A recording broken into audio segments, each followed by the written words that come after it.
Bom, ontem nós tivemos aqui 2 momentos onde a gente estava conversamos sobre, fazendo um preparo para esse momento que a gente vai ter aqui agora.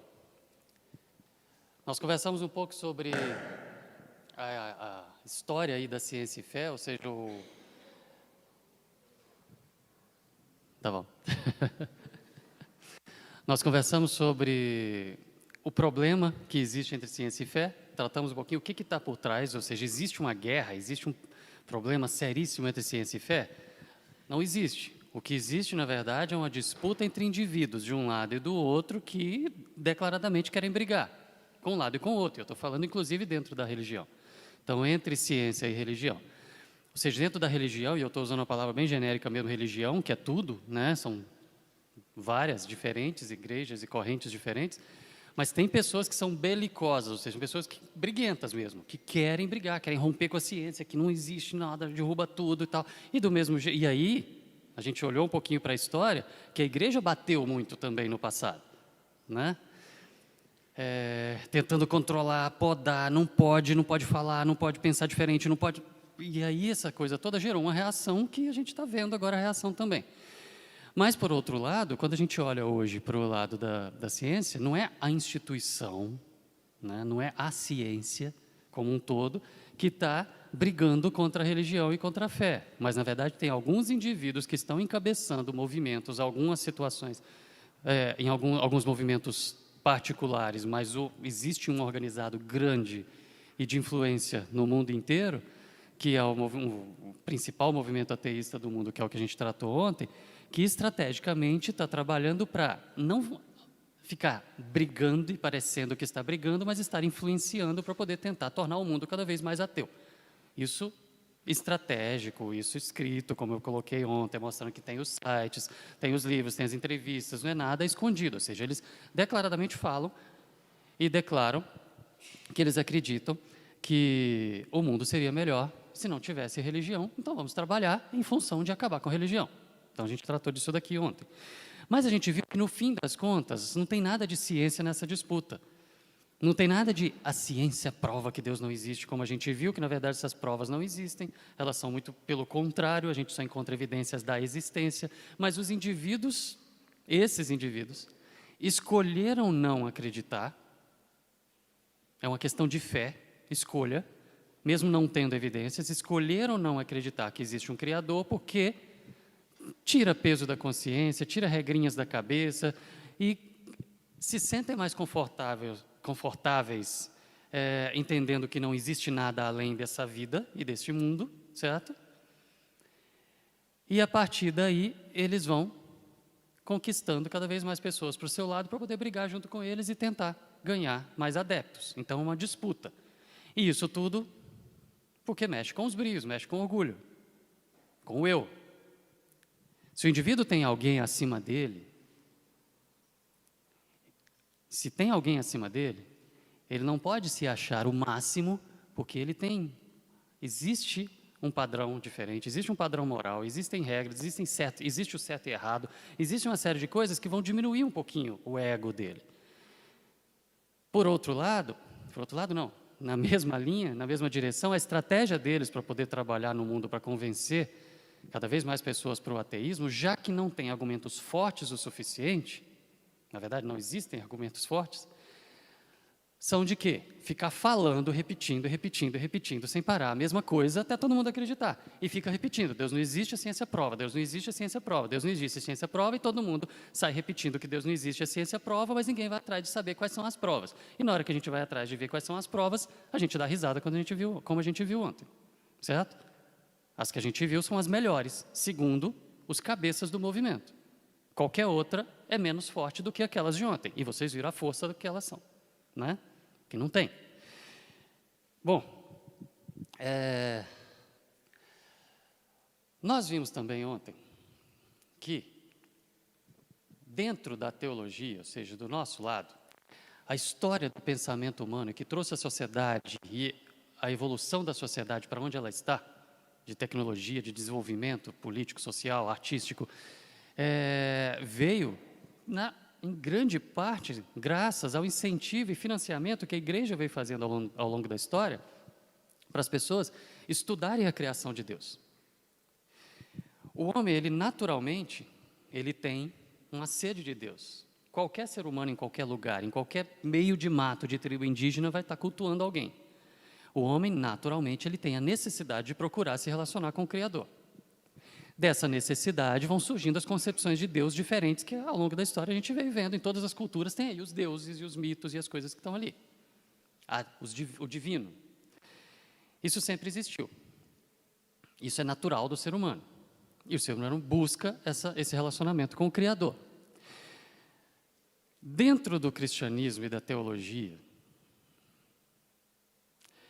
a gente sabe quem é esse Criador e pode conhecer o Criador pela palavra dele. A criação é uma obra do Criador e a revelação é outra obra do mesmo Criador.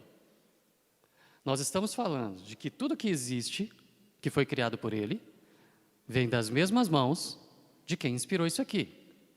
Então as duas coisas não podem entrar em contradição. Não faz o menor sentido, não é coerente com Deus, ele colocar na natureza um monte de pistas falsas para enganar a gente e achar que ele não existe, e depois ele falar aqui que ele existe, o que ele fez e o que ele quer, e o que ele espera e o que ele vai fazer. Não faz sentido.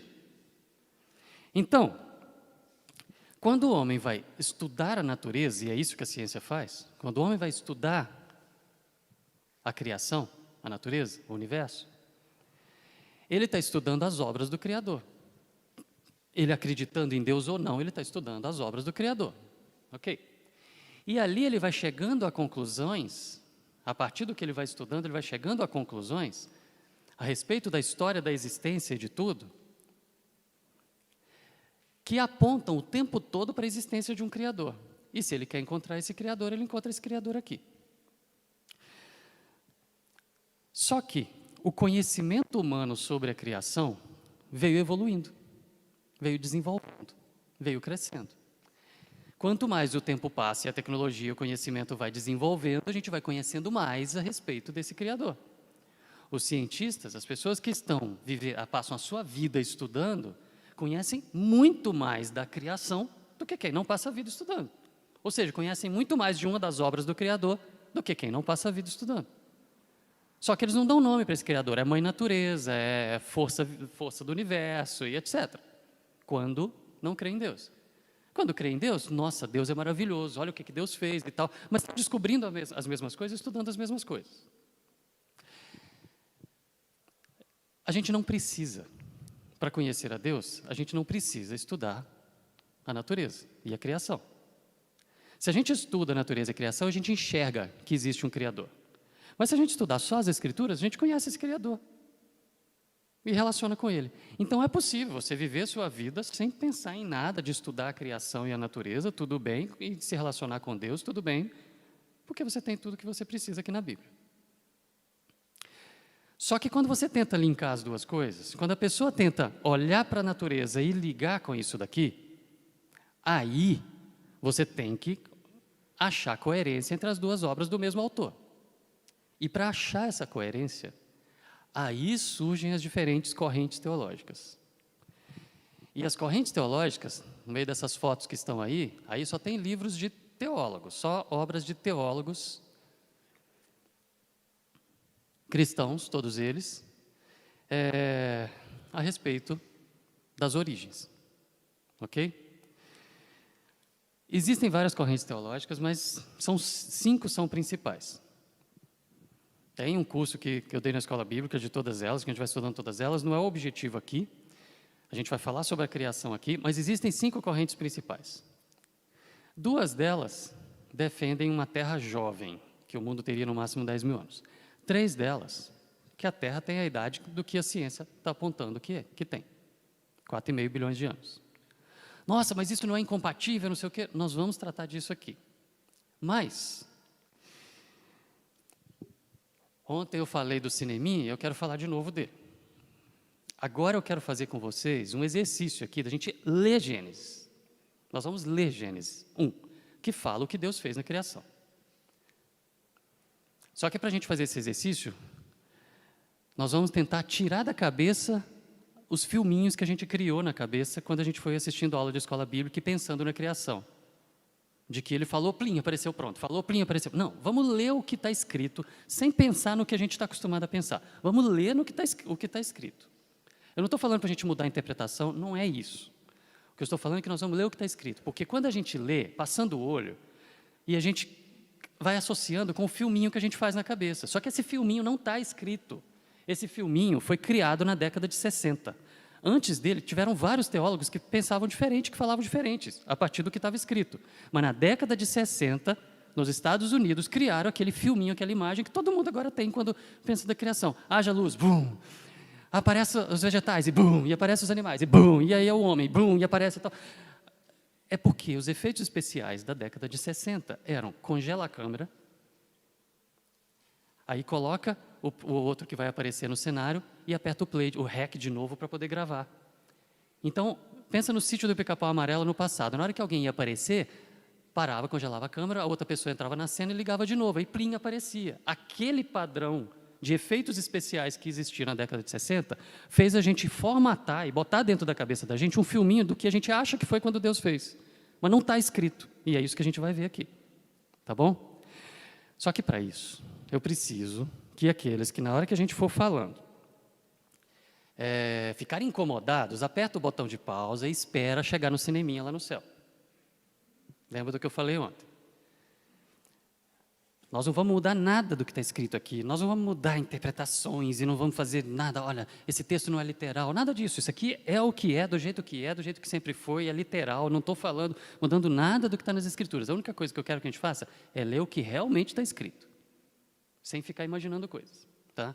E tem um motivo para a gente fazer isso, eu vou mostrar no próximo slide, que foi o que a gente falou ontem também sobre cientistas que se converteram, ateus que se converteram. Mas a história do cineminha, para quem não estava aqui, é o quê? A gente, se você ficar incomodado, tudo bem, não tem problema. Toca a vida, isso não é fundamental para a fé de ninguém. O fundamental para a fé é Jesus Cristo, ponto. Mas a gente viu ontem a importância desse assunto, principalmente para os nossos jovens, para não ter que colocar um fardo nas costas deles que Deus não colocou. A gente não precisa pôr um peso nas costas dos nossos filhos que Deus não colocou. Deles terem que lidar com um conflito hoje que foi construído na década de 60. Isso aqui foi escrito há 3.500 anos. A gente não precisa de um problema da década de 60 agora, para os nossos filhos. Então, aperta o botão de pausa, relaxa, respira e vamos até o final, tá bom? Se chegar no final em paz, beleza, eu tenho certeza que vão chegar em paz. Mas se chegar no final e não tiver em paz, tudo bem. Lá no céu a gente vê quem tinha razão. Porque não vai fazer diferença nenhuma, vai estar todo mundo lá do mesmo jeito. Porque acreditar numa terra velha ou acreditar numa terra jovem não vai jogar ninguém para o inferno. Então, nós vamos estar lá, todo mundo, e vamos saber se a Terra tem 4,5 bilhões de anos ou se ela tem 10 mil anos. Pronto, eu tenho certeza que ela tem 4,5 bilhões. Mas tudo bem, alguém pode vir aqui falar com vocês e dar uma palestra e falar que tem certeza que ela tem 10 mil anos. Tá bom, lá em cima a gente resolve, entendeu? Não é fundamental para a fé de ninguém. É esse o ponto. A única coisa que eu imagino que vai gerar problema, um desconforto em alguém, é a idade, é o tempo. E para isso a gente vai tratar disso aqui também. Só. O resto tudo vai sem problema. Tá bom? Então vamos lá. Que leitura é essa que nós vamos fazer? E o título hoje é Criação e Redenção. Porque a gente vai partir do que é fundamental aqui, vamos terminar onde é fundamental aqui. Qual o propósito desse livro? Por que isso aqui foi escrito? Para que isso aqui foi escrito? Para quem isso aqui foi escrito? Tá bom? Aqui tem 3 daqueles cientistas que eu falei, de vários ontem lá. Eu destaquei esses 3 aqui, porque os 3 tiveram a mesma trajetória. Eram ateus, criados em lares totalmente anti-religião, nunca pisaram dentro de uma igreja a vida inteira. No entanto, os pais eram cientistas, viveram sabe aquilo que a gente faz com nossos filhos, de contar as historinhas e levar para a igreja, a escola bíblica, comprar livrinho de historinha da Bíblia e vai contando? Então, os pais deles contavam sobre o Big Bang, contavam sobre a evolução, contavam sobre Darwin, contavam sobre Lemaitre, contavam sobre o Einstein, é isso. A vida deles foi ciência desde o berço. Eles aprenderam a criar filminhos na cabeça com o que a ciência veio descobrindo ao estudar a criação de Deus sobre como as coisas aconteceram. O filminho que estava na cabeça de pessoas assim, eu estou dando 3 exemplos aqui, só colocando as fotos, mas tem milhares para poder que tem a mesma história.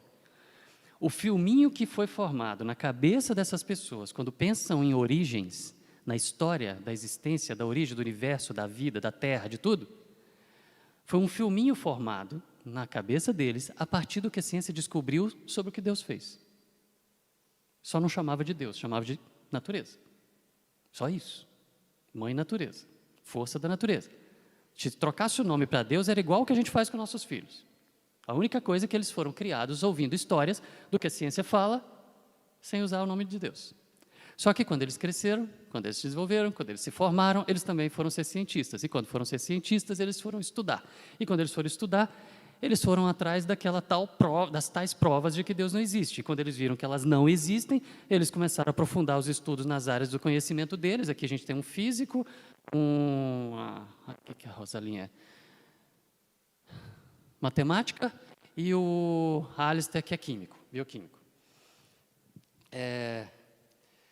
Quando eles foram estudar e aprofundar no conhecimento da área deles, eles foram olhando assim, caramba, isso aqui só pode ter sido projetado. Nossa, essa fórmula só pode ter sido criada, planejada, para poder dar certo, encaixar direitinho todo. Não é possível que, ao acaso, várias coisas ao mesmo tempo aconteceram, porque não tinha como aparecer primeiro uma, depois a outra, tem que aparecer tudo ao mesmo tempo.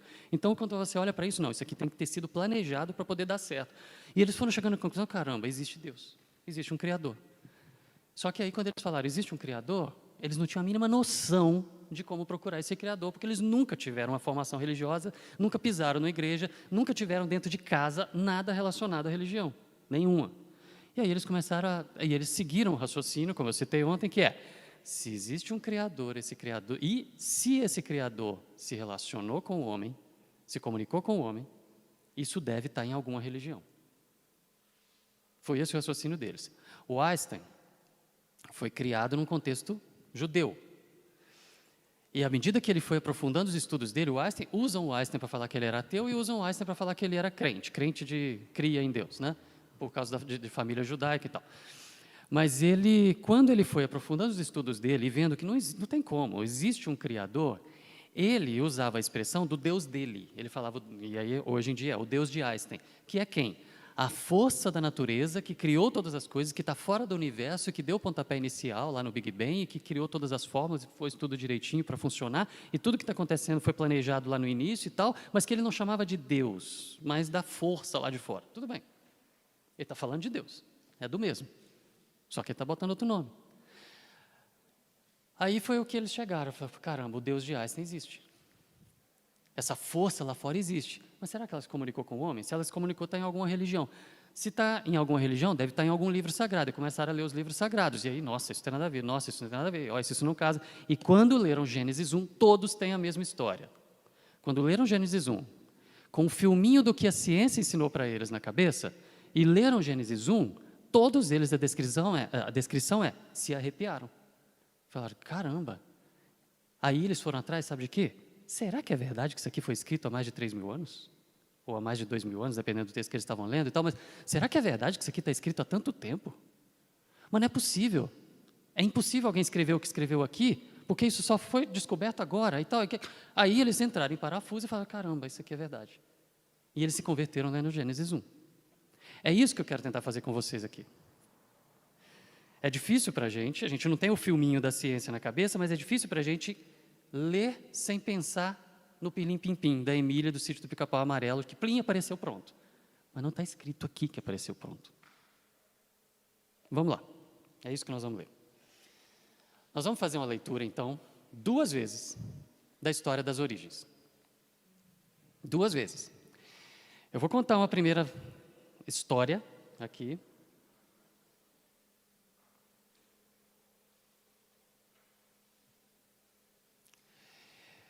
Eu vou contar a primeira vez a história das origens, que a gente está acostumado a ouvir. Nós vamos ler Gênesis. E eu vou lendo e contando. A partir do que está escrito ali, do que está escrito, não vamos fazer nenhuma viagem, nada nas entrelinhas. A partir do que está escrito, eu vou contando, sem usar aquelas ideias lá do passado de plim, plim, plim, plim. Não, eu vou contando.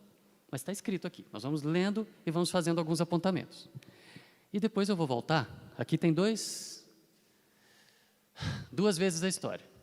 Nós vamos ler o que está escrito em Gênesis 1, a história das origens, comentando, e depois nós vamos contar a história das origens que a ciência descobriu. E vocês vão chegar à conclusão de vocês. Por que esse povo converteu? Só lendo Gênesis 1, tá bom? Então vamos lá. Opa.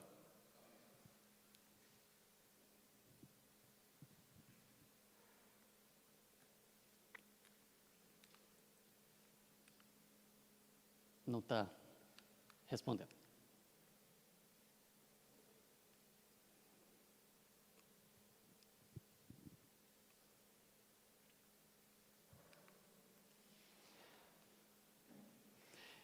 Essa primeira leitura que a gente vai fazer, ou seja, nós vamos até o final de Gênesis 1, contar a história das origens que a gente está acostumado a ouvir.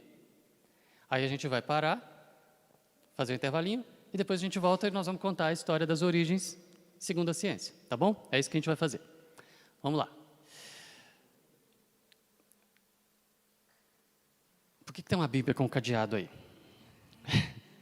Tem gente que acha que fazer esse exercício, que é o que essas outras 3 correntes teológicas fazem, lembra que eu falei? Tem 2 que defendem terra velha e 3 que defendem terra jovem.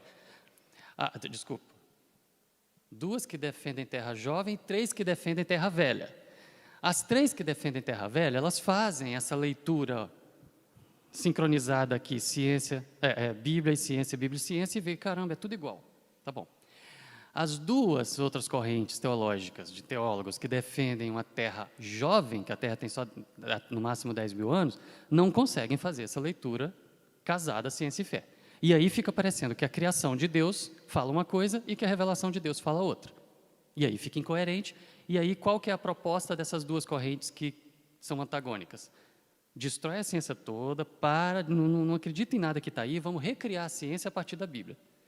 Mas não é recriar a ciência a partir da Bíblia, é recriar a ciência a partir da interpretação deles da Bíblia. E aí fica um negócio complicado e vira uma guerra de fato. Então eu não estou considerando essas 2 correntes de terra jovem, eu estou considerando as correntes de terra velha. E vou explicar por que daqui a pouco. Tá? Por que tem uma Bíblia com cadeado? Fazer essa leitura olhando para a ciência ao mesmo tempo, para essa turma das 2 correntes que defendem que a Terra é jovem, eles falam que isso significa aprisionar a Bíblia no século 21. E fala assim, tá, você está fazendo uma leitura olhando para a ciência, mas para o que a ciência conhece é do século 21. E se você fizer isso no século 25? Pode ser que tenham descoberto alguma coisa que não dê certo para poder casar. A minha resposta para isso é o seguinte: esse livro foi escrito para todas as pessoas, de todas as épocas e de todas as visões diferentes, entenderem o recado de Deus. Vocês estão acostumados com isso. Você lê o mesmo texto 3 vezes, 4 vezes, 5 vezes, 10 vezes ao longo da sua vida e ele te dá recados diferentes as 10 vezes ao longo da sua vida. Então, o impacto de Gênesis 1 para alguém do século XV e o impacto de Gênesis 1 para alguém do século XXI agora, fazendo essa leitura que a gente está fazendo, o impacto para alguém do século 25, se ainda existir, vai ser o impacto que tem que ser. Se eu faço essa leitura casada agora olhando para a ciência, e isso me faz enxergar o Criador e admirar e louvar ainda mais esse Criador, ele atingiu o propósito dele. E no século 25, se tiver alguma coisa diferente, eu tenho certeza que não vai ter nada incompatível. Mas se tiver alguma coisa diferente, vai render mais louvor e mais aplauso ainda. Ok? Então, não vejo problema da gente fazer essa leitura olhando ciência e Bíblia, ciência e Bíblia. Nós estamos falando tudo de criação de Deus, uma revelação e outra criação dele. Então vamos ler, Gênesis 1, isso aqui é NVI, tá? No princípio Deus criou os céus e a terra, ok? Era a terra sem forma e vazia, trevas cobriam a face do abismo e o Espírito de Deus se movia sobre a face das águas. Isso aqui é uma introdução. A gente está aqui no dia 1, gente? Ainda não. Dia 1 é haja luz e ouve luz, então nós estamos falando uma introdução aqui. Ou seja, no princípio, quando não existia nada, não existia tempo, não existia espaço, não existia matéria, não existia nada, não existia o nada, não existia nada, certo? Era só Deus. Deus concebeu, Deus criou os céus e a terra. Os céus e a terra ficaram prontos aqui nesse primeiro momento? Não, ele está introduzindo o texto. Moisés está introduzindo o texto que ele vai começar com o primeiro dia daqui a pouco. Então, quando ele estava introduzindo o texto, ele estava falando o que Deus fez, ou seja, o que Deus criou, Deus concebeu, Deus criou todas as fórmulas, Deus criou todas as constantes, Deus criou todas as regrinhas biológicas, químicas, matemáticas, físicas, ele criou tudo que tinha que existir para que ele derrubasse a primeira pecinha do dominó, para que todas as outras continuassem caindo uma atrás da outra e a última pecinha caísse exatamente no lugar que ele queria, no tempo que ele queria, do jeito que ele queria, com a força que ele queria.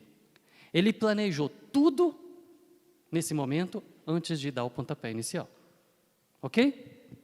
A terra era sem forma, vazia, não existia, não tinha nada, certo? Não existia forma, era vazio. Ok? E o Espírito de Deus se movia sobre a face das águas. Que águas são essas? A gente vai ver já já. Mas ele foi e começou, está aqui. Né? Se movia sobre a face das águas, a matéria informe, nada ainda formado, mas Deus estava concebendo ali as fórmulas e as constantes e todas as regrinhas para o universo. Beleza? E aí ele chega no primeiro dia. Agora, por que eu estou mostrando aqui um agororobo e um monte de pecinhas de Lego? Gente, quando Deus deu o pontapé inicial, ele não fez aparecer pronto. A gente vai ver pelo texto bíblico que ele foi fazendo. Ele dava a ordem, apareça. Não, ele dava a ordem, forme, que as águas formem, que a terra forme, que no firmamento, que as coisas aconteçam. Por quê? Porque ele criou as regrinhas, os murinhos onde tinha que bater e fazia a coisa chegar lá. Pega um monte de madeirinha e vai colocando uma de um lado, outra do outro, direcionando, e você pega uma joga com ela bater aqui, bater ali e chegar lá. É isso que ele estava fazendo. Ele foi criando todas as regras para a coisa chegar onde ele queria. Ele deu o pontapé inicial. O ponto que eu coloquei um monte de peças de Lego é o seguinte: Deus brinca de Lego desde o início. Uma criança pega uma caixa de Lego, tem um monte de pecinhas diferentes, de tamanhos diferentes, de cores diferentes, e ela cria o que ela quiser com as mesmas peças. Desmonta aquelas peças e cria outra coisa. E desmonta aquela outra coisa e cria outra coisa com as mesmas peças. Ele concebeu regras para que tudo desse certo. Depois ele construiu as peças para que ele fosse montar. E quando a Bíblia está se referindo em Gênesis a águas, ela está se referindo à matéria toda do universo, tudo misturado. Não tinha ainda forma, não tinha dado forma a nada. E depois ele começou a brincar com essas peças de Lego e formando planetas, estrelas e os astros celestes todos aí, os que a gente ainda não conhece, mas que estão aqui com um propósito. E ele foi formando tudo para depois ir colocando as outras pecinhas e montando as coisas no lugar. Mas tudo é feito a partir dos mesmos elementos, das mesmas peças de Lego. Ok? Então, vamos começar o primeiro dia. Então, depois que Deus criou isso tudo na cabeça dele, certo? A gente usa as expressões humanas para poder se referir a Deus, mas na mente de Deus, quando ele criou tudo, ele sabia onde cada pecinha de Lego, cada átomo, ou partícula menor do que o átomo ainda, iria estar neste momento agora, e onde cada uma vai estar quando acabar tudo. Ele criou todas as constantes, ou seja, todos os murinhos para aquela bolinha de gude que ele ia soltar, sair batendo durante 13 bilhões de anos e chegar exatamente onde ele queria que chegasse. Nós estamos falando de Deus, gente. Não erra. E aí o pontapé inicial foi o primeiro dia. Ele já sabia onde ia chegar. Ele já sabia que a gente ia estar aqui hoje conversando sobre isso. Ele já sabia onde cada peça vai estar no fim dos tempos. Aí você fala, caramba, então a gente não tem liberdade? Nós somos uma formiguinha dentro desse universo, gente. Então ele deixa a gente andar aleatoriamente e fazer as nossas próprias escolhas, mas no fim das contas ele sabe onde vai chegar. Porque ele já planejou tudo. Ok?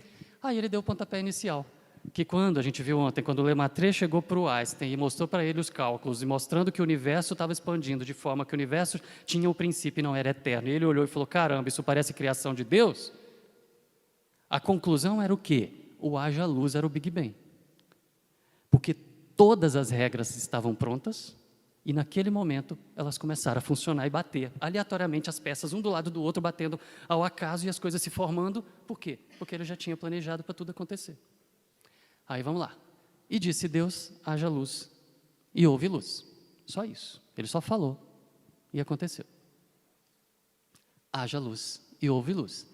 Deus viu que a luz era boa e separou luz de trevas. Ele está falando aqui do sol. Eu lembro da minha professora de escola bíblica falando, haja luz, e ela colava o sol no flanelógrafo.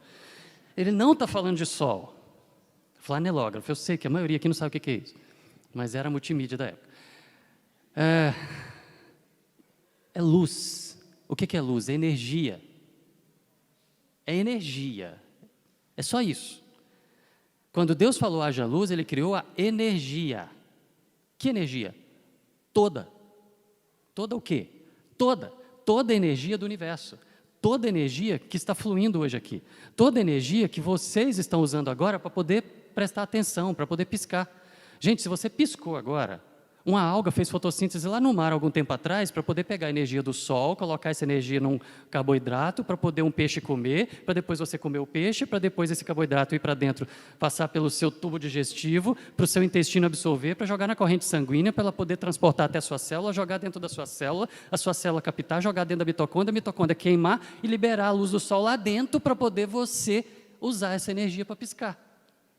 Essa também estava aqui.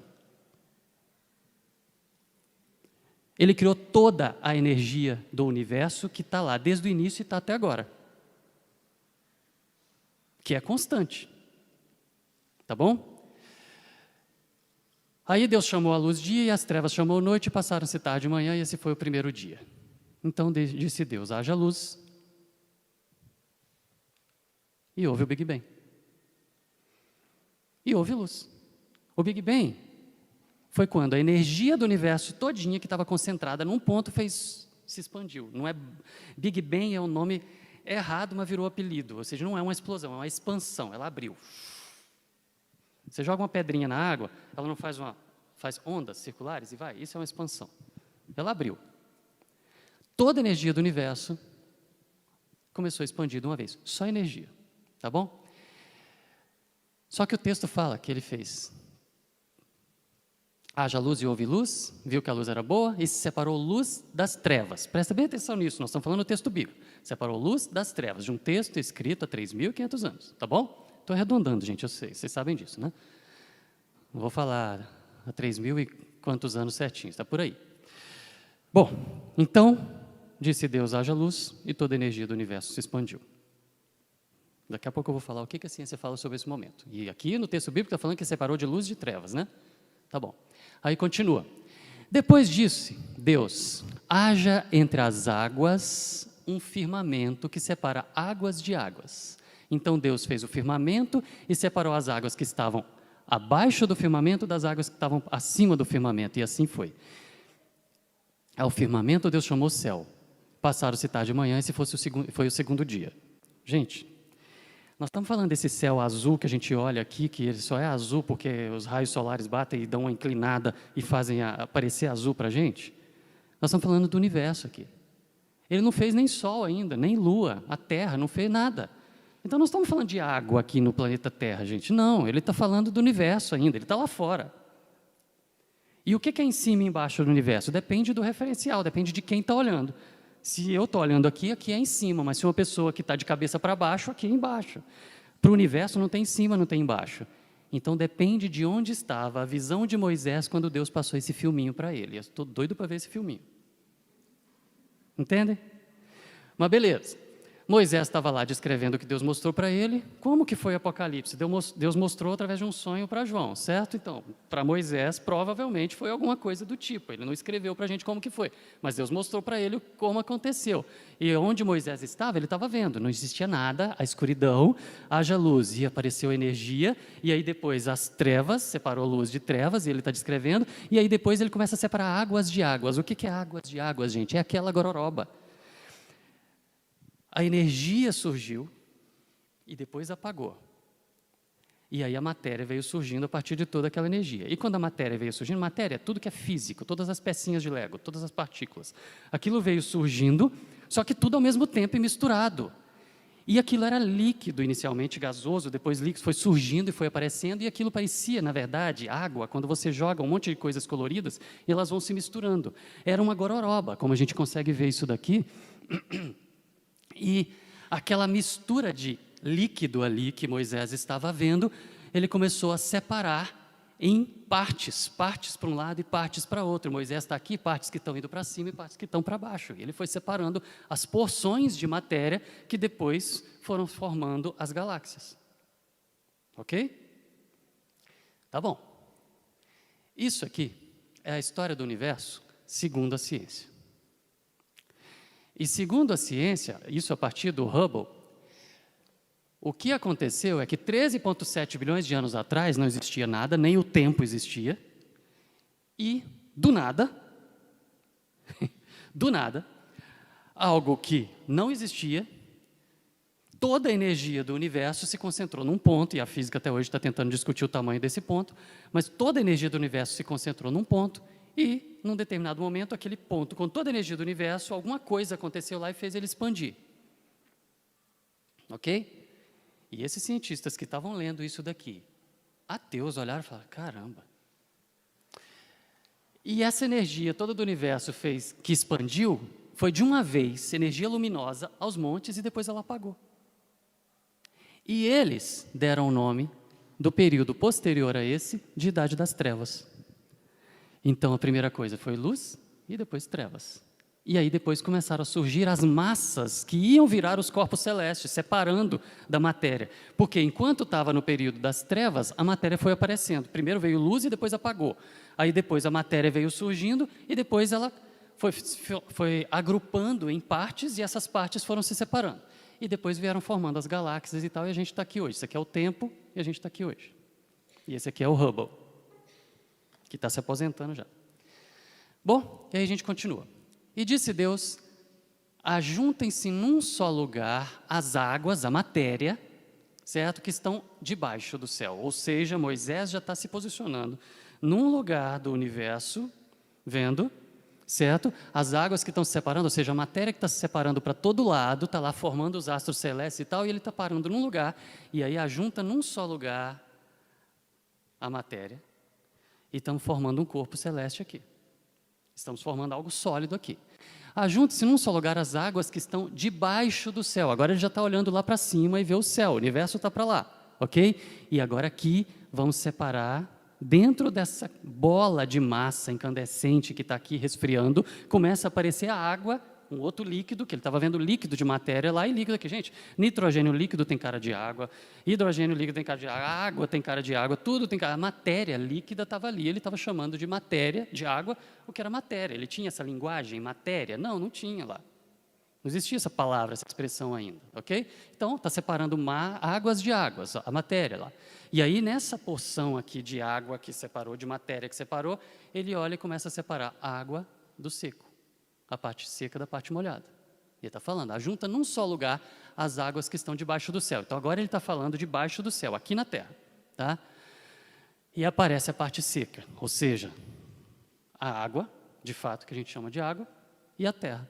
Está se separando tudo aqui dentro desse planeta, tá bom? E assim foi, a parte seca ele chamou terra e chamou mares ao conjunto das águas. E Deus viu que ficou bom, ok?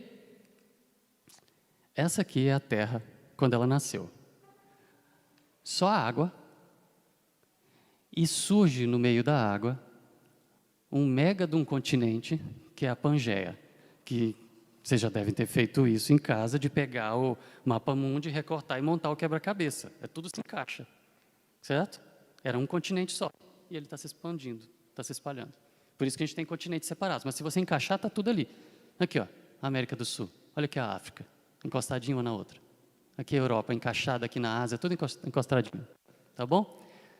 Surge a parte seca do meio da água, e o planeta inteiro era só água, e o seco, a terra veio se separando. Beleza, continua. Então disse Deus, cubra-se a terra, presta atenção, até aqui o que ele está falando? Haja luz, e a luz apareceu. Separou luz de trevas. Ajuntem-se no firmamento e separem-se águas de águas, e separa água de água, matéria de matéria, e as coisas estão acontecendo. Deus está dando ordem e as coisas estão acontecendo, gente. Deus está dando ordem e elas estão acontecendo. Ele não está falando e está, plim, apareceu pronto, plim, não, ele está dando ordem e as coisas estão se formando. Aí ele vem aqui, cubra-se a terra, ele está dando uma ordem aqui, para a terra. Ele não acabou de separar seco do molhado? E ele dá uma ordem para a terra, cubra-se a terra de vegetação, plantas que dão sementes e árvores cujos frutos produzam sementes de acordo com as suas espécies. E assim foi. A terra, pois, produziu. Deus deu a ordem e a terra produziu. Ele mandou fazer, ele criou as regras biológicas, químicas, matemáticas e físicas, e ele mandou que elas acontecessem. E elas foram as partículas batendo ali e as coisas aconteceram. São as mãos de Deus. Tem mão, gente? Não, Deus tem forças, mas as mãos de Deus estavam fazendo ali. E o que são as mãos de Deus fazendo? As regras que ele criou, as forças que ele criou, para poder empurrar cada coisa para o lugar que tinha que empurrar e as coisas acontecerem. São as mãos de Deus criando ali. Isso diminui o poder de Deus, a gente falar que as coisas estão acontecendo e não apareceram prontas? Não, simplesmente demonstra ainda mais, ao meu ver, a inteligência de um ser superior que criou as coisas e deu a ordem, as forças do que ele criou estão fazendo tudo acontecer. É Deus do mesmo jeito. A terra, pois, produziu relva, olha a ordem, ervas que davam sementes, segundo as suas espécies, e árvores que davam fruto, cuja semente estava nele, dentro dele, conforme a sua espécie. E viu Deus que isso era bom.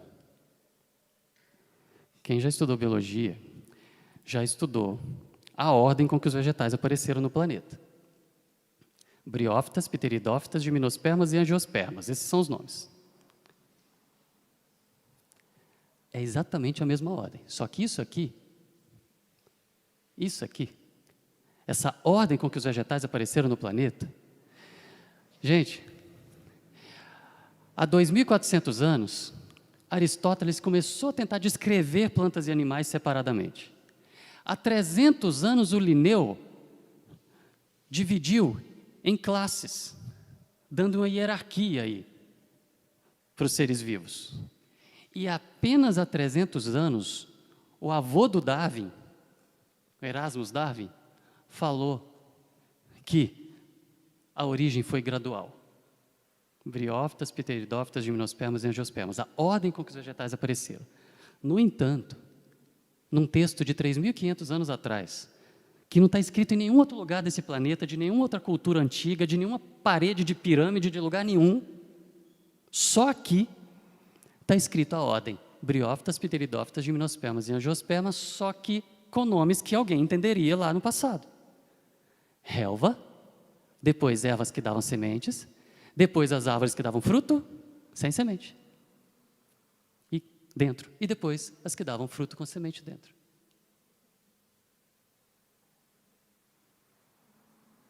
Na ordem certinha. É impossível alguém ter inventado isso de trás da orelha 3.000 anos atrás, gente. É impossível alguém ter inventado isso há 300 anos. Há mais do que 300. E o texto está aqui. Por isso que essa turma, quando vai ler, fala, meu Deus, caramba, né? E vão atrás de procurar saber se isso daqui foi escrito na época que dizem que foi escrito mesmo. Porque é impossível estar isso aqui num texto de 3.000 anos. Então isso daqui não é humano, isso aqui é divino. Vamos em frente. E aí ele continua. E disse Deus, haja luminares no firmamento do céu para separar o dia da noite. Luminares. De que está falando?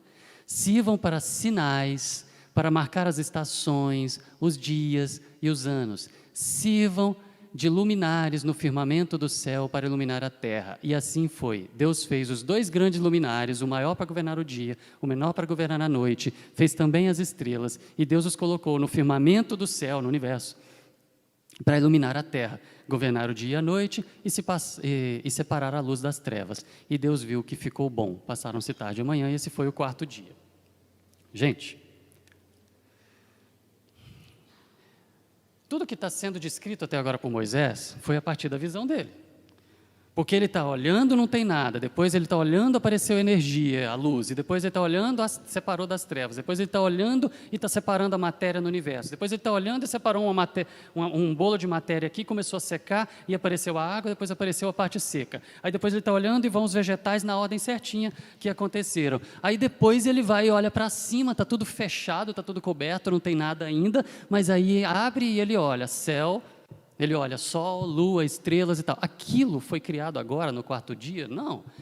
Ele está colocando aqui para ele, mostrando para Moisés, Moisés, agora olha para cima, abre o céu aqui, abre esse monte de nuvens que estão aqui tampando e tudo, e vamos olhar. Sol, lua, estrelas, está tudo aqui, beleza?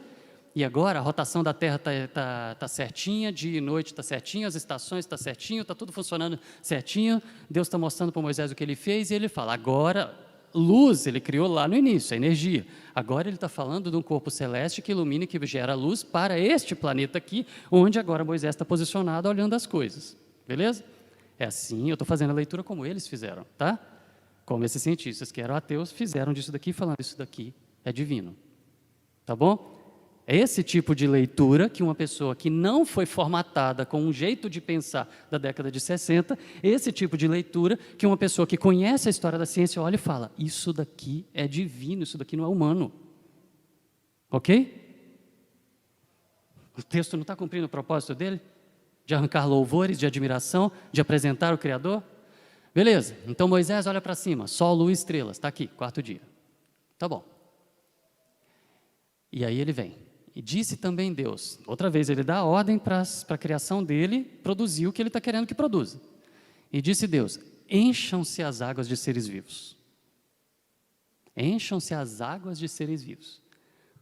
Duas linhas que para a gente passa batido. Gente, há 2.628 anos, teve um pensador antes de Cristo, que ele começou a divagar sobre a origem da vida. Foi quando começaram a registrar pensamentos sobre a origem da vida. E ninguém tinha a menor ideia de nada sobre a origem da vida. Só que o Huxley, o bulldog do Darwin, lembra? Aquele amigo dele, foi o primeiro a falar que a vida veio da água. Tem 168 anos isso. Só. E o Pasteur, há 124, 25, 126 anos atrás, o Pasteur,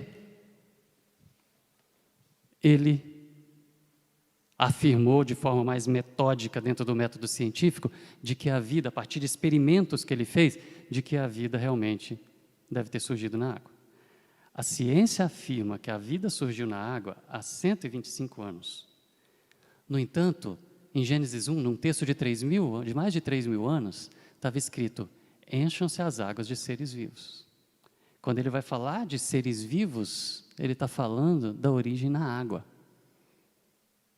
Para alguém que conhece a ciência, e que é tão trivial a ciência, como esses cientistas ateus lendo, quando lê uma coisa dessa, de um texto tão antigo, sabendo que isso é uma descoberta recente, eles se arrepiam, como todos eles descrevem, e falam, isso daqui é divino. E vamos em frente. E sobre a terra voavam sobre o firmamento do céu. Sob, né, o firmamento do céu.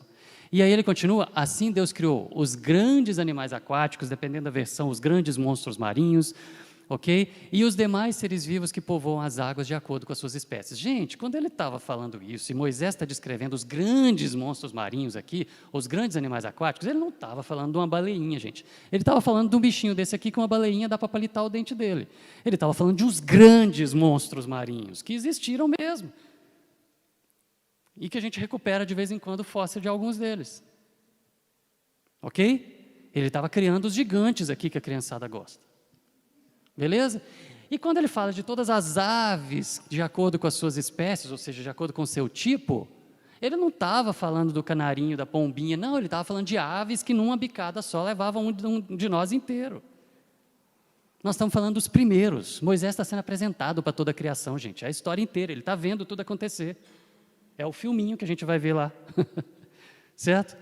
Então criou os grandes monstros e depois vieram os menores, mas ele criou os grandes monstros, criou as grandes aves, criou tudo e veio criando tudo. E Moisés vendo. E aí então Deus os abençoou dizendo, sejam férteis e multipliquem-se, encham as águas dos mares e multipliquem-se as aves na terra. Passaram-se a tarde e a manhã, esse foi o quinto dia. Então aquela vida selvagem gigante estava aí e precisava ser gigante.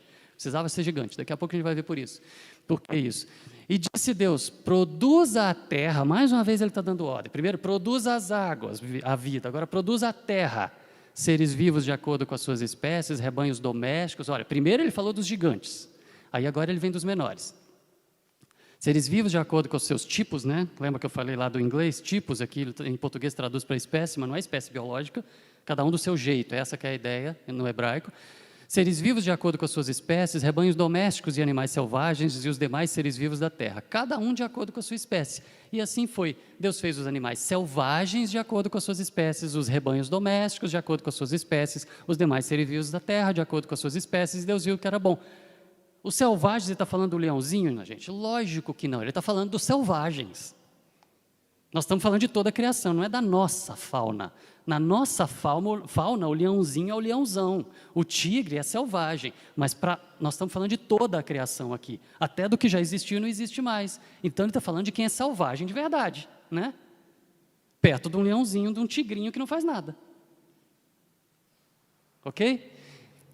E aí depois, sim, depois dos selvagens, vieram os menores, que a gente conhece hoje e que a gente tem medo de alguns deles, mas que não são nada comparado com os que estavam aqui antes. Por que precisaram ter os selvagens antes? A gente vai falar disso daqui a pouquinho.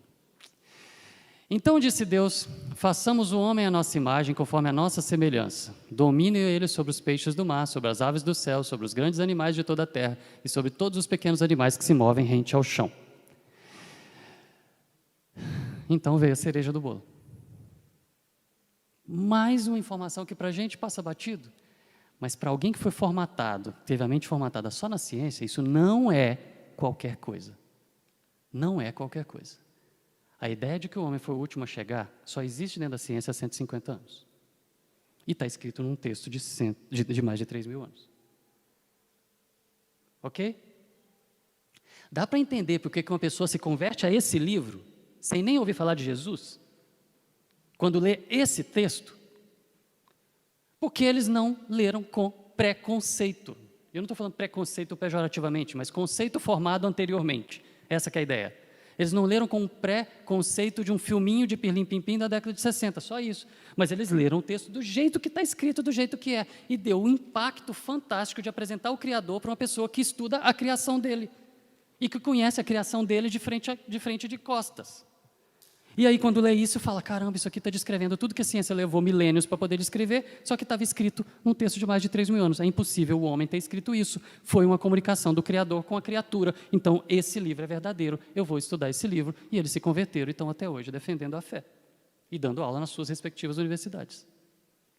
Ok? Deu para entender? Agora, tem mais um pouquinho ali para poder fechar. Criou Deus o homem à sua imagem, a imagem de Deus o criou, homem e mulher os criou.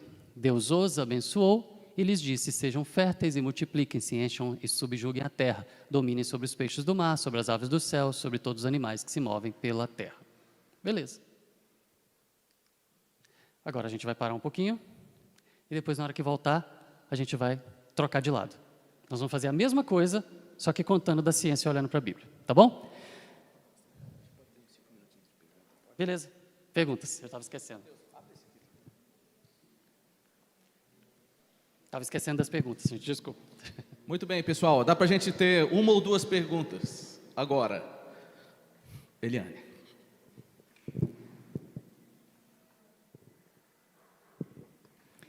Bom dia. Eu já vou fazer duas. A primeira, você falou bastante sobre a mudança na década de 60, como era então a visão antes. E a segunda, se há vida em outros planetas, como nós humanos. Vamos lá. Como eu falei ontem, essas 3 mensagens aqui, elas são um resumo de um cursão de 8 aulas, aí de 1h30 cada uma. Tem uma delas onde eu vou esmiuçando só essa parte mesmo aí da história, desse pensamento e tal. Até a década de 60... Vamos lá. Sempre existiram correntes diferentes teológicas. Quando a gente joga lá, por exemplo, C.S. Lewis, ele não pensava nos dias em dias de 24 horas. Ok? E estava lá atrás, nós não estamos falando agora da década de 60, entendeu? A gente tem vários pensadores, no final aqui eu vou citar alguns, um deles que era um padre botânico, inclusive também, lá de trás, eu não estou me lembrando a data, mas bem lá do século XVIII, que ele também estava falando da Terra sem pensar em dias de 24 horas. Por quê? Porque a palavra em hebraico que está lá é yom. Yom é uma palavra hebraica para tempo. ela é usada na Bíblia com 12 significados diferentes. A palavra Yom tem 12 significados, todos eles relacionados a tempo, mas ela é usada para dia de 24 horas, ela é usada para período tarde ou período manhã, ou para período de 12 horas, ou para período de 70 anos, ou para período de 1000 anos, a mesma palavra, ok? De meses, então é uma palavra, e às vezes só tempo. Primeiro tempo, segundo tempo, terceiro tempo, quarto tempo. Então, ao longo da história, sempre tiveram vários teólogos que liam a palavra Yom como tempo, e não necessariamente 24 horas. O que aconteceu na década de 60 é que foi uma quantidade enorme de missionários que saíram para todo mundo, evangelizando, criando igrejas e pregando, mas todos eles vieram de uma mesma junta de missões, ou seja, de uma mesma sociedade que tinha o mesmo padrão de pensamento, que é esse estruturado que eu citei ontem do Whitcomb Morris, que falava que os dias eram de 24 horas. Então, ensinaram que era primeiro dia, segundo, terceiro, quarto, quinto e sexto dia de 24 horas. E aí, por isso, que todo mundo formatou o seu pensamento como primeiro dia, segundo, terceiro, quarto, como dias de 24 horas. Entendeu? Mas sempre existiram pensamentos diferentes. Hoje existem diferentes e antes também existiam. Então, não é que assim, antes não pensava e depois da década de 60 passou a pensar em 24 horas. Não. Antes tinham pessoas que pensavam em 24 e que não traduziam a palavra Yom, a palavra dia, para 24, mas para tempo. E na década de 60 também. Só que os missionários que partiram para o mundo naquela época, a imensa maioria deles defendia 24 horas e acabou virando o padrão. Entendeu? Então, o padrão aconteceu da década de 60 para trás, mas isso sempre existiu, porque é uma tradução possível da palavra Yom, tempo. Então, você pode traduzir para primeiro tempo, segundo, terceiro, quarto, quinto, sexto, tempo. Entendeu? E aí, resolve o problema da Terra, da idade da Terra. Porque o ponto é o seguinte, é que o tempo a gente vai falar daqui a pouco na segunda leitura, mas quando a gente fala de Terra Jovem ou Terra Velha, que gera o problema de conflito entre Gênesis 1 e a ciência, é só por causa dessa palavra. É só por causa do tempo. Se a gente bater o pé e falar que os dias são de 24 horas, dá conflito em tudo, porque os prazos não batem. Se a gente falar que a palavra Yom, que foi traduzida aqui para dia, foi tempo, primeiro tempo, segundo, terceiro, quarto, quinto, sexto, sétimo tempo, nós estamos ainda no sétimo tempo, que Deus descansou, cessou de criar, nós estamos no sétimo dia ainda, ou seja, no sétimo tempo, e os outros 6 tempos foram as eras geológicas, onde Deus foi fazendo as coisas acontecerem, entendeu? Aí resolve os problemas. Agora, com relação à vida em outros planetas, olha, C.S. Lewis, o autor de Nárnia, ele criou uma trilogia cósmica, ele e o Tolkien, sabe, do Senhor dos Anéis, os dois fizeram uma brincadeira, os dois uma vez, estavam lanchando juntos, fizeram uma brincadeira, fizeram lá um sorteio e sortearam personagens, padrões de personagens, os dois, quem me contou isso foi meu filho, padrões de personagens, os dois, para poder decidir quem ia escrever sobre quais personagens, e eles criaram juntos uma trilogia que chama Perelandra, que é a trilogia cósmica do C.S. Lewis, onde ele vai abordar de forma de ficção, como foi Nárnia, mas ele vai abordar, apontando para a Bíblia também do mesmo jeito, sobre vida em outros planetas. Que tipo de vida seria essa? Gente, nós não temos nada para poder afirmar que tem vida em outro planeta, certo? Tudo que a gente tem aponta para a vida ser só aqui. A Bíblia está escrita para a gente, para pessoas que vivem nesse planeta, que têm uma vida nesse planeta, e que pecaram nesse planeta, que morrem nesse planeta. Está tudo centrado aqui, né? Se algum dia surgir e aparecer alguma prova, e não só sinais, como de vez em quando aparece, mas alguma prova de que exista vida em outro planeta, a gente vai entender como que a história aconteceu lá. Agora, não tem nada revelado aqui, ou seja, não é antibíblico falar que tem vida em outro planeta, porque pode existir. Como que Deus se relacionou lá? Não sei. Como que as coisas aconteceram lá? Não sei. Pode ser anjo que está lá? Não sei. Entendeu? A gente não tem, né? Então, não sei. Welby, eu sei que a gente tem muitas perguntas, no final a gente pode ter um tempinho maior, mas eu queria, Welby, que você reforçasse a questão assim, de como todos os cientistas, é inegável a confirmação da expansão do universo, a partir de Einstein e Lemaitre, né? Porque isso é essencial a gente entender, que o universo realmente está em expansão. Sim. E que por isso, obrigatoriamente, ele teve um começo. Se você puder falar um pouquinho mais sobre isso? Assim, como o meio científico confirma isso. Ok, tá bom. Lembra como que eu expliquei como que funciona a ciência? Quando alguém joga uma teoria, todo mundo tenta derrubar. E aí, à medida que vão tentando derrubar, e vai passando o tempo, e vários cientistas vão tentando derrubar aquela teoria e não conseguem, aí ela vai ficando cada vez mais forte. Então, a teoria do Big Bang ainda é teoria, ainda chama teoria do Big Bang, não é lei do Big Bang, certo? É a teoria. Por quê? Porque ainda não tem provas fechadas de que foi assim. Só que as evidências, elas são absurdamente grandes e ninguém consegue questionar mais isso, porque todo dia surge, cada vez que dão uma mexidinha num microscópio, num telescópio, desculpa, e aumenta a precisão das medidas, elas ficam ainda maiores, que é o quê? Os astros estão se distanciando uns dos outros, as galáxias estão se distanciando umas das outras. Isso já está até no ensino médio para poder as crianças aprenderem. Antes isso era coisa de faculdade de física, de universidade, agora já está no ensino médio, porque já está trivial. Então, assim, não tem ninguém mais questionando a expansão do universo. Ela ainda é teoria porque ninguém conseguiu voltar, regredir, chegar lá e provar. Ela vai continuar chamando teoria, mas o universo está em expansão. Como ele está em expansão, significa o quê?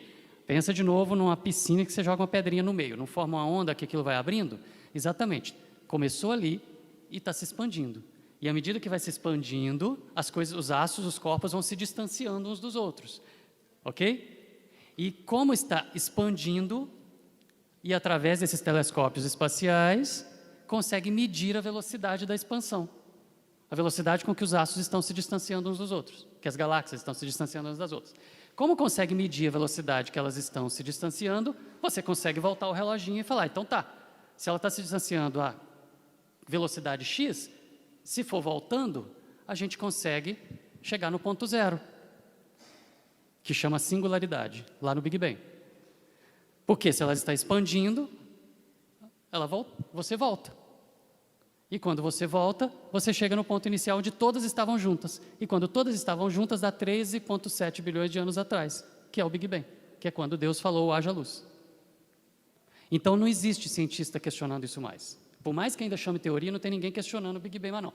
Existe gente questionando o Big Bang, pessoas, defensores de terra jovem, que eles não querem aceitar os 13 bilhões de anos, porque eles traduzem a palavra Ion como dia de 24 horas, e aí eles falam que o Big Bang não é verdade. Tudo bem, lá no céu a gente desempata. Tá bom, pessoal, a gente vai ter só mais 2 perguntas e depois a gente vai para o nosso intervalo, tá? Eu sei que teria mais Vamos lá. 200, mas só 2. Weber, Deus criou tudo, nós estamos vendo aí, né, o funcionamento do universo, tudo, inclusive a expansão. Então, tudo que os cientistas até hoje descobriram, melhor, eles descobriram, eles não inventaram nada, né? Eles não criaram, eles só descobriram que Deus já inventou. Sim. As teorias, as leis, e no futuro, todos os cientistas também que vão existir, vão descobrir o que Deus já fez para o futuro. É mais ou menos isso aí. Sim. Tem o presidente da Associação Brasileira de Cristãos na Ciência, que é o Roberto Covolan, ele é um astrofísico. E ele, cada um se admira com aquilo que mais estuda. Por exemplo, eu acho fantástico estudar genética, porque eu fico impressionado com as coisas que eu vou vendo, porque é o meu dia a dia. Então, quando eu vejo algumas coisas... Gente, vocês pensam o seguinte, nossa, a pandemia, né, agora que teve, Covid, foi um estrago para o mundo, foram perdas incríveis. Mas quando esse vírus apareceu, que todo mundo começou a estudar, eu fiquei fascinado pelo vírus, não gostando dele ter existido, mas por conhecer, pelo funcionamento dele, como que ajuntou numa mesma caixinha de proteína do vírus, tantas pecinhas que funcionam do jeito tão perfeito para conseguir driblar tudo e fazer a coisa acontecer e virar uma pandemia, entendeu? Então, assim, quando você conhece muito de uma coisa, você fica admirado com Deus, com a criação de Deus, estudando aquilo. O Covolan, quando ele estuda os astros e estuda as constantes cosmológicas que estão aí, ele fala que ele se arrepia toda vez quando ele olha para as constantes. Por quê? Ele fala o seguinte, a gente vai fazendo cálculos e simplesmente, na hora que os cálculos eles dão errado. Para eles darem certo, a gente tem que pôr uma constante. Significa o quê? Tem que pôr um ponto, tem que pôr uma vírgula, tem que pôr uma multiplicação, tem que pôr uma subtração, tem que pôr um número X na conta. Aquilo, ele tem que ser adicionado. Ele fala o seguinte, não é natural. A gente vai fazendo as contas para as coisas, ela vai dar errado, a menos que eu coloque o número 1 em tal lugar. É aquilo que eles vão chamar de constante. Significa o quê? Alguma coisa está ali, que não era para estar, mas está. E não tem explicação para isso. Ou seja, foi simplesmente uma regrinha que Deus criou e pôs lá. Para aquilo ali acontecer, tem que botar o número 1 aqui naquela conta. É isso, entendeu? Então, o que os cientistas estão fazendo é descobrindo o que já estava lá. Essa é uma expressão que o Covolan sempre usa quando ele está falando. Está lá, está lá. é isso que me arrepia, ele fala. Está lá e quem que pôs isso lá? Entendeu? E é isso que os cientistas vão fazendo, eles vão estudando a criação de Deus e vão descobrindo o que Deus botou lá. E é isso que ele estimula a gente mesmo, a estudar e aprender. Elbi, bom dia. Bom dia. Sobre o conceito de dia e partindo da ideia de uma leitura literal, eu tenho uma dificuldade Não entendi. Partindo da ideia de quê? de uma leitura literal. Ok, De uma leitura, ok. a literalidade. Na qualificação do dia ou na descrição do dia, fala-se, pela NVT, por exemplo, fala passou noite e manhã, e pela NVI fala passou tarde e manhã. Aham. Então, como acomodar essa ideia de repente, era ou um espaço maior de tempo com esse antecedente de tarde e manhã? Beleza, vou responder isso rapidinho, mas isso daí, a palavra Ion do meu curso é uma aula de 1h30, só a palavra Ion, tá bom? Mas vamos lá. Se a gente ler Gênesis, e olhando só a palavra Ion, é mais literal traduzir Ion para tempo do que para 24 horas. Ou seja, é que também formatado pela mesma corrente da Terra Jovem da década de 60, afirma que é literal traduzir Ion para 24 horas. E qualquer outra tradução diferente de 24 horas é não ser literal. Não. Por quê? Por exemplo, fala que no sexto dia criou Deus o homem e a mulher, certo? Só que no capítulo 2 de Gênesis, por exemplo, vai descrever que ele criou o homem, aí é o homem vivendo num tempo de homem. E ele viveu, conheceu Deus, passeava toda tarde no jardim, encontrava com Deus, e Deus fez uma fila indiana de animais para ele poder estudar um por um e dar nome para cada um, e os nomes eram dados de acordo com o jeito de cada um. Ele fez isso tudo, foi dando nome para tudo, o homem estava vivendo, o homem viu que os animais tinham pares, o homem sentiu que estava sozinho, o homem ficou triste porque estava sozinho, Deus fez o homem dormir, foi lá, arrancou a costela, fez o clone dele, só que ele foi lá e deletou o Y e duplicou o cromossomo X e o clone virou uma mulher. Aí na hora que ele fez o primeiro clone, a Eva acordou, o homem fez uma poesia para ela, e eles foram felizes, blá, blá, blá. Isso tudo em 24 horas, aliás, 24 horas não, porque 12 era a noite, isso tudo em 12 horas para ele fazer, num tempo humano, só se Adão fosse Deus. E é Ion. Entende? Outra coisa. Se você traduz Ion para 24 horas, e não para tempo, como que você explica Sol e Lua aparecer só no quarto dia? Porque as 24 horas que nós humanos usamos, elas são definidas pela rotação da Terra em relação ao Sol. E se o Sol, se a gente quiser seguir essa regrinha, se o Sol não estava lá escondido pelas densas camadas de nuvem, se ele não estava lá e apareceu só no quarto dia, como existiam as 24 horas? Não existia. Entendeu? Então, essa história de que traduzir Ion para 24 horas é ser literal e o resto é não ser literal, não é bem assim. Dependendo da leitura que você está fazendo, literal é traduzir Ion para tempo, e traduzir para 24 horas você está dando uma forçada, entendeu? Mas assim, eu estou sendo bem sucinto porque assim, é 1h30 de discussão só sobre Ion. Tá? Mas então essa que é a questão do literal. E o tarde e manhã também, eles estão ali marcando o tempo, certo? Eles estão marcando o tempo, mas tem também a explicação para tarde e manhã, só que a gente vai ficar muito nisso daí. Mas é esse que é o ponto que eu queria chegar, ou seja, literal ou não literal, uma coisa é, o texto ele tem que ser lido literal, mas a interpretação ela é humana. Vamos seguir então com a nossa segunda leitura sobre a história das origens, certo? A primeira foi a partir da revelação de Deus. Agora nós vamos contar a história das origens a partir do que a ciência veio descobrindo nos últimos anos, tá bom? A gente acabou de contar a primeira versão, então vocês vão lembrar do que a gente acabou de contar na hora que eu estiver falando o que a ciência conta, né?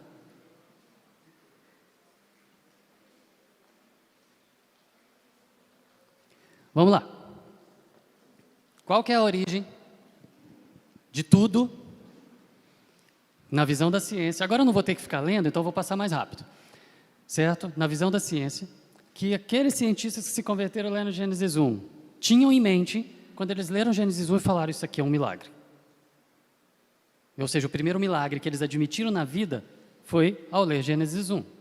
Foi o quê? Há 13 bilhões de anos atrás, arredondado, 13,7 bilhões de anos atrás, toda a energia do universo, tudo. O universo, gente, ele está em equilíbrio. A quantidade de energia que está no universo é a mesma. Quando a energia que é sugada num buraco negro, ela está brotando de novo numa anã branca do outro lado do universo, mas a energia está toda aqui em equilíbrio.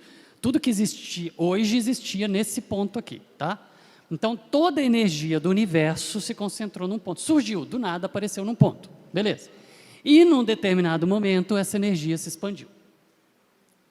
Ok? Quando essa energia se expandiu, energia é energia, é onda, não é matéria, não é palpável, você não encosta na luz, ok? É energia, não é matéria ainda. Então, quando toda essa energia se expandiu, surgiu a luz. E a partir do momento que essa luz brilhou, ela brilhou por segundos apenas e apagou. E quando ela apagou, vieram as trevas. Antes não existiam as trevas. Por quê? Porque não existia nada, nem o tempo. Nesse momento aqui, começou o tempo zero. Até o tempo começou a existir aqui. É difícil para a gente que vive mergulhado no tempo pensar que não existe tempo.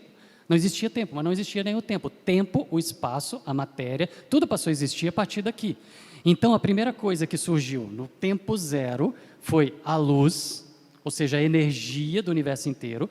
Essa energia brilhou, ou seja, a luz brilhou, apagou, e quando apagou, de toda aquela energia emitida a partir da energia, a matéria foi surgindo. Que matéria? Os átomos? Ainda não. As partículas menores que depois foram agregando, formando os átomos, e depois os átomos ajuntando, formando as moléculas, e depois as moléculas ajuntando, formando as partes maiores e os corpos maiores. Mas a questão foi, toda a matéria surgiu no escuro, depois que a luz surgiu. Então, primeiro veio toda a energia do universo que brilhou, apagou, no escuro surgiu a matéria, ou seja, o Espírito de Deus se movia sobre a face das águas, ou seja, de toda a matéria, e não tinha nem luz. A trevas, lembra desse texto da introdução? Trevas, como que é? Trevas moviam sobre a face do abismo. A luz surgiu, era só energia, não existia matéria. Quando a matéria surgiu, era trevas em cima, estava escuro. Ok? E aí toda a matéria surgindo no escuro começa a se separar porção de porção, certo? E em toda Dark Ages, está ali, ó. Aqui a matéria estava surgindo, nessa período escuro. A matéria foi surgindo, foram separando os corpos celestes, foram formando as porções que foram formando as galáxias, e ali aquilo foi formando um bolinho de matéria para um lado, uma bolinha de matéria para o outro. Por que todos os corpos celestes são redondos? Porque a gravidade puxa para o centro toda a matéria que está em volta. Como ela puxa para o centro, aí fica redondo, mais ou menos redondo, porque está tudo mantendo a mesma distância do centro. Por isso que os corpos celestes são redondos. Então tá, a partir da gravidade foi surgindo. Gravidade é mais uma das leis que estão lá, porque estão lá. Quem foi que pôs lá? Está lá. E aí as regrinhas que existiam naquele ponto zero e que começaram a funcionar, foram fazendo com que as massas de matéria fossem formando as galáxias, os sistemas solares, e tudo foi aparecendo, surgindo como estava aí.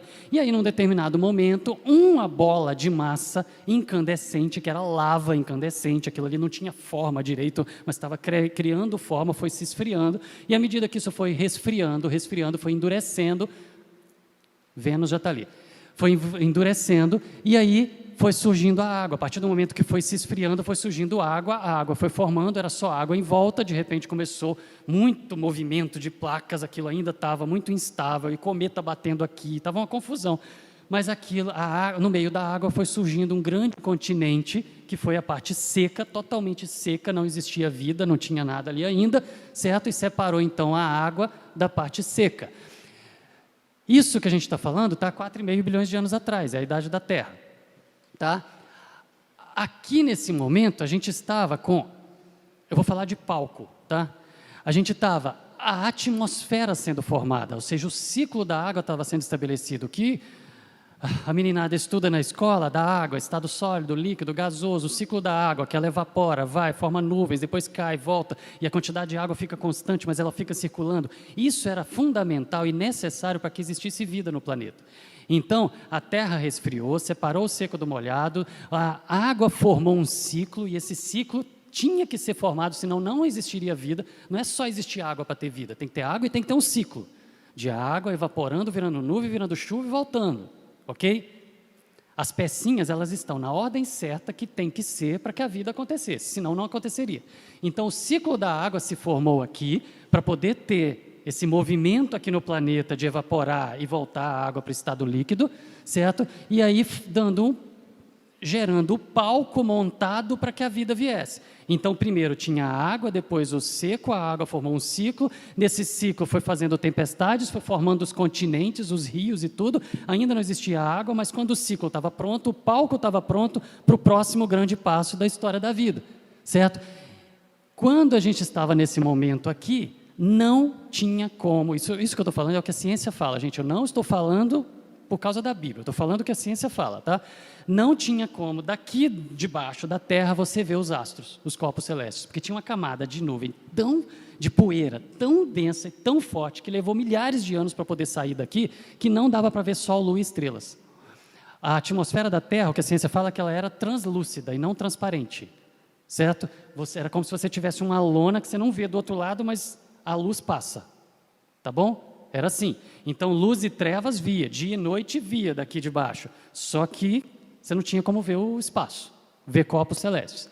Isso aqui a gente está falando quando o ciclo da água foi estabelecido, tá bom? Na atmosfera, a gente tinha um monte de substâncias tóxicas, então não tinha como na superfície da Terra ter vida. Aí a vida surge lá dentro da água, onde não era tóxico. O palco já estava preparado, estava tudo pronto para a vida existir. E aí, dentro da água, surge a vida. É lógico que eu estou pulando para caramba aqui, eu adoraria contar uma história bem longa aqui, que daria algumas aulas para poder chegar até o DNA. Mas tudo bem, isso é outro caminho, é outra aula. Mas na água vai surgir a primeira molécula da vida. Que foi assim. Tá, não vou falar. Vamos. Na água surgiu, então, a vida. Beleza, na água surgiu a vida. Mas surgiram as proteínas, das proteínas o RNA, do RNA o DNA, e o DNA passou a produzir RNA, que passou a produzir proteína. Então, Deus fez a vida surgir de trás para frente. Primeiro ele fez as pecinhas de Lego, que a gente chama de proteína, que forma tudo. Nós somos feitos de proteína. Todos os seres vivos são feitos de proteína. Só que as proteínas são tijolinhos. Tijolinhos feitos a partir de outros tijolinhos menores. Então, primeiro fez os tijolinhos maiores na água, esses tijolinhos maiores, que são as proteínas, inversamente geraram o RNA, que é uma molécula que vem do DNA hoje, mas no início não. Aí esse RNA inversamente gerou o DNA, e o DNA passou a comandar a vida. E a partir do DNA surgiu, a vida passou a existir a partir do DNA. O DNA produz RNA, que produz proteína, que faz tudo, tá bom? Isso tudo aconteceu dentro da água. E aí, na água surgem, primeiro, o que a gente chama de vegetais inferiores, certo? Mas a água surgiu ali, não, na água surgiu a vida, mas só que vida bem simples, ok? Só que a água virou um caldo orgânico, lotou de vida, lotou, lembra lá do versículo? Encha as águas de seres viventes. Então, encheu, lotou, o mar virou um caldo orgânico gigante, lotado de células, todas iguais, não tinha diferença nenhuma, era tudo como se fosse um monte de pecinhas de Lego, todas do mesmo tamanho, todas das mesmas cores, tudo igual. Só que aí a atmosfera começou a abrir. E aí começam a abrir as nuvens e aparece sol, e aparece lua, e aparece estrelas, e aí já está tudo estabelecido os ciclos, a água está ali formando aquele caldo orgânico ali, mas aí começa a entrar muito mais ultravioleta do que entrava antes, e o ultravioleta é o agente mais mutagênico que existe no planeta. Ok? Então, mutagênica que provoca mutação no DNA, lá a vida estava lá, era tudo igual, um monte de pecinhas de Lego soltas, e começa a levar bombardeio de ultravioleta o tempo todo. Gente, Deus tem mãos? Não, Deus tem forças. Então, as forças de Deus estavam atuando para acontecer do jeitinho que Ele planejou e que Ele mandou que fosse. Então, tinha todas as pecinhas iguais e começa a levar uma rajada de ultravioleta e começa a fazer mutação o tempo todo e mudar as formas, mudar as cores, mudar os tamanhos, mudar tudo, e as pecinhas começam a se encaixar diferentes e formar a vida diferente. E aí o que a gente tem, na verdade, é algo que a ciência chama de explosão do Cambriano. Quando eu entrei na faculdade, chamavam de milagre do Cambriano, mas pararam de usar esse nome porque associa demais com religião. Então é chamado de explosão do Cambriano. Pensando na idade da Terra, 4,5 bilhões de anos, a vida surgiu 600 milhões de anos atrás. 600 milhões de anos atrás, com ultravioleta batendo ali o tempo todo e provocando mutação, surgiu num intervalo de tempo curtíssimo, que é quase um estalo de dedo no tempo da Terra. Um intervalo curtíssimo, apareceram todos os filos que existem até hoje. O que é filos? A classificação biológica das espécies hoje é reino, filo, classe, ordem, família, gênero e espécie. A palavra espécie é assim, ó, todo mundo é a mesma espécie, é quase igual. Mas os filos são os grupos de seres parecidos. De espécies diferentes? nós, cavalo, cachorro, gato, está todo mundo dentro dos mesmos filos, porque são parecidos, mas nem tanto. Espécie é super parecida um com o outro, mas filo, cada um do seu jeito, porém com mais diferenças entre os grupos, tá? Mas o ponto que eu estou falando é que quando o ultravioleta entrou e a vida surgiu, ela surgiu num boom. Foi aparecendo formas diferentes de todo jeito, de todo lado, normalmente gigantes, mas enchendo o mar, tá? Esse é o período chamado de explosão do Cambriano, que até 28 anos atrás era chamado de milagre do Cambriano, porque ninguém consegue explicar como de uma vez surgiram todos os filos que existem no planeta até hoje. E surgiram aqui, num boom, no estalo, ok? É chamado de vida abundante. Foi muito rápido, as formas foram surgindo, mas tudo dentro da água, lotou a água de vida de formas impressionantes, bonitas, coloridas, encheu todos os filos, qualquer ser vivo que você pega hoje, ele tem um filo, e esse filo se classifica dentro de um grupo que estava aqui desde ali, desde a origem, está lá, ok? E aí, quando a água já estava bombando de vida, começou a surgir na borda ali da água, saindo para a terra aos pouquinhos os vegetais inferiores. Então, da água, a vegetação vai tomando conta da terra. Então, vai saindo primeiro relva, que são as briófitas, pteridófitas, aquelas maiores, depois as gimnospermas, as que formam sementes, depois as angiospermas, as que colocam um fruto dentro a semente dentro do fruto, certo? E à medida que a vida vai tomando conta do planeta e vai sendo formado, nessa ordem, como a ciência veio apresentando aqui, a atmosfera vai mudando. Lembra que eu falei que a atmosfera era tóxica? Então, era tóxica enquanto não tinha vida, mas a vida dentro da água foi jogando oxigênio para fora e foi colonizando de oxigênio o planeta, de forma que o palco estava pronto para a vida sair. Aí os vegetais começaram a surgir, saindo da água para a terra, e foram produzindo mais oxigênio, e isso foi mudando totalmente a atmosfera para que chegasse no ponto que o palco estivesse pronto para que a vida saísse da água para a terra, a vida animal. E aí a vida animal sai da terra. Então a vida animal que estava bombando lá dentro começa a sair da terra, da água para a terra, indo para a terra, encontra um ambiente vazio, que não tem predador, que pode andar, ficavam os animais que conseguiam, ficavam ali nas bordas, porque não iam ser comidos por nenhum gigante, não tinha predador do lado de fora, e aí as mutações certas, ultravioleta batendo ali, mutação certa no animal certo, na hora certa, as mutações iam acontecendo, iam se acumulando, os animais iam mudando, criando variantes, lembra da palavra da pandemia, iam criando variantes, formas diferentes iam nascendo e surgindo, e os animais foram colonizando a terra e foram caminhando sobre a terra. A partir do momento que os animais foram se arrastando para fora da água, eles respiravam, arrotavam e soltavam pum. E isso, de animais gigantes, mudou a atmosfera. E aí, com muitos animais gigantes arrotando e soltando pum, mudaram a atmosfera de tal forma que ela chegou na atmosfera que nós temos hoje. A gente não conseguiria... Sabe aquela história de viagem no tempo? Você entra numa máquina do tempo e volta para o tempo dos dinossauros, morre. Porque a atmosfera era diferente. Para a gente existir hoje, com a atmosfera do jeito que é hoje, com a composição do jeito que é hoje, precisou desses gigantes existirem para eles poderem arrotar e soltar pum para poder mudar a atmosfera e deixar no ponto que está.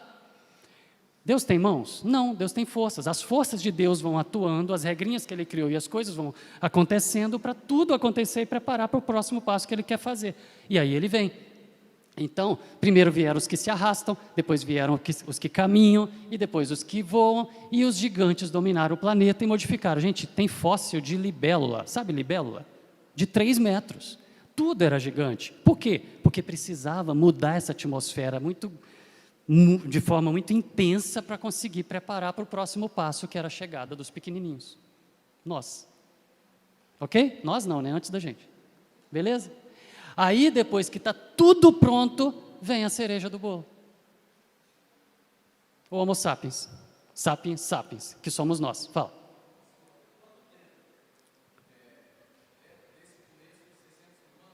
Milhões. O Homo sapiens? O Homo sapiens é uma grande pergunta, porque vivem descobrindo fósseis novos e mudando a idade. Agora, mas isso não é uma coisa fechada, agora está, no momento atual, 5 anos atrás era diferente. Agora, a idade, o que a ciência afirma que o Homo sapiens chegou no planeta, ali na região do Mediterrâneo, África, Mediterrâneo, por ali, certo? Para baixo ali do Mediterrâneo, do lado, naquela região ali, foi 200 mil anos atrás. Até 5 anos atrás, se pensava que o Homo sapiens tinha surgido há 40 mil anos, 50 mil anos atrás. Ok? mas aí já foi lá para trás porque acharam mais fósseis mais antigos. Então está aqui. Beleza. Agora olha só, gente.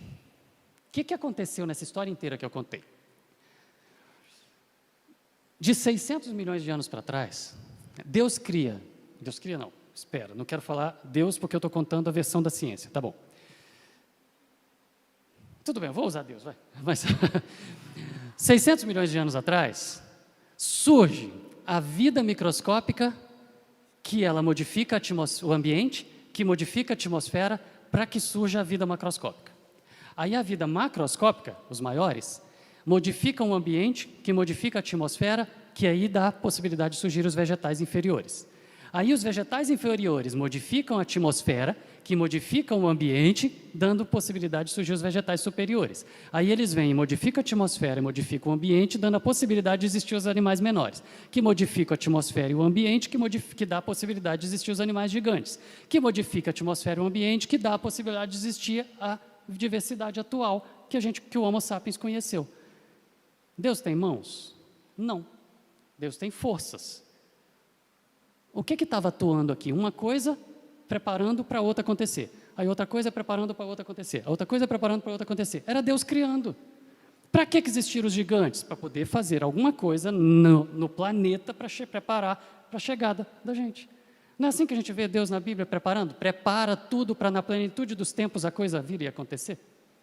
É assim que Ele está fazendo desde o ponto zero. Ele cria fórmulas constantes que fazem os corpos celestes virem. Aí ele cria os corpos celestes se chocando que fazem a atmosfera surgir. Aí ele cria vida que muda a atmosfera para a próxima vir. Aí ele cria uma outra que muda a atmosfera para a próxima vir. É Deus criando o tempo todo, é a criação toda sendo descrita aqui. É isso que esse povo vinha olhando e falava, meu Deus, como que isso é possível? E aí eles olhavam para esse texto e falavam, isso aqui não é humano, isso aqui é divino, ok? Tudo perfeito, tudo preciso, tudo vindo desde 13 bilhões de anos atrás, quando toda a energia foi concentrada e surgiu no Big Bang, até agora, até o Homo sapiens chegar, que foi a última coisa que surgiu no planeta.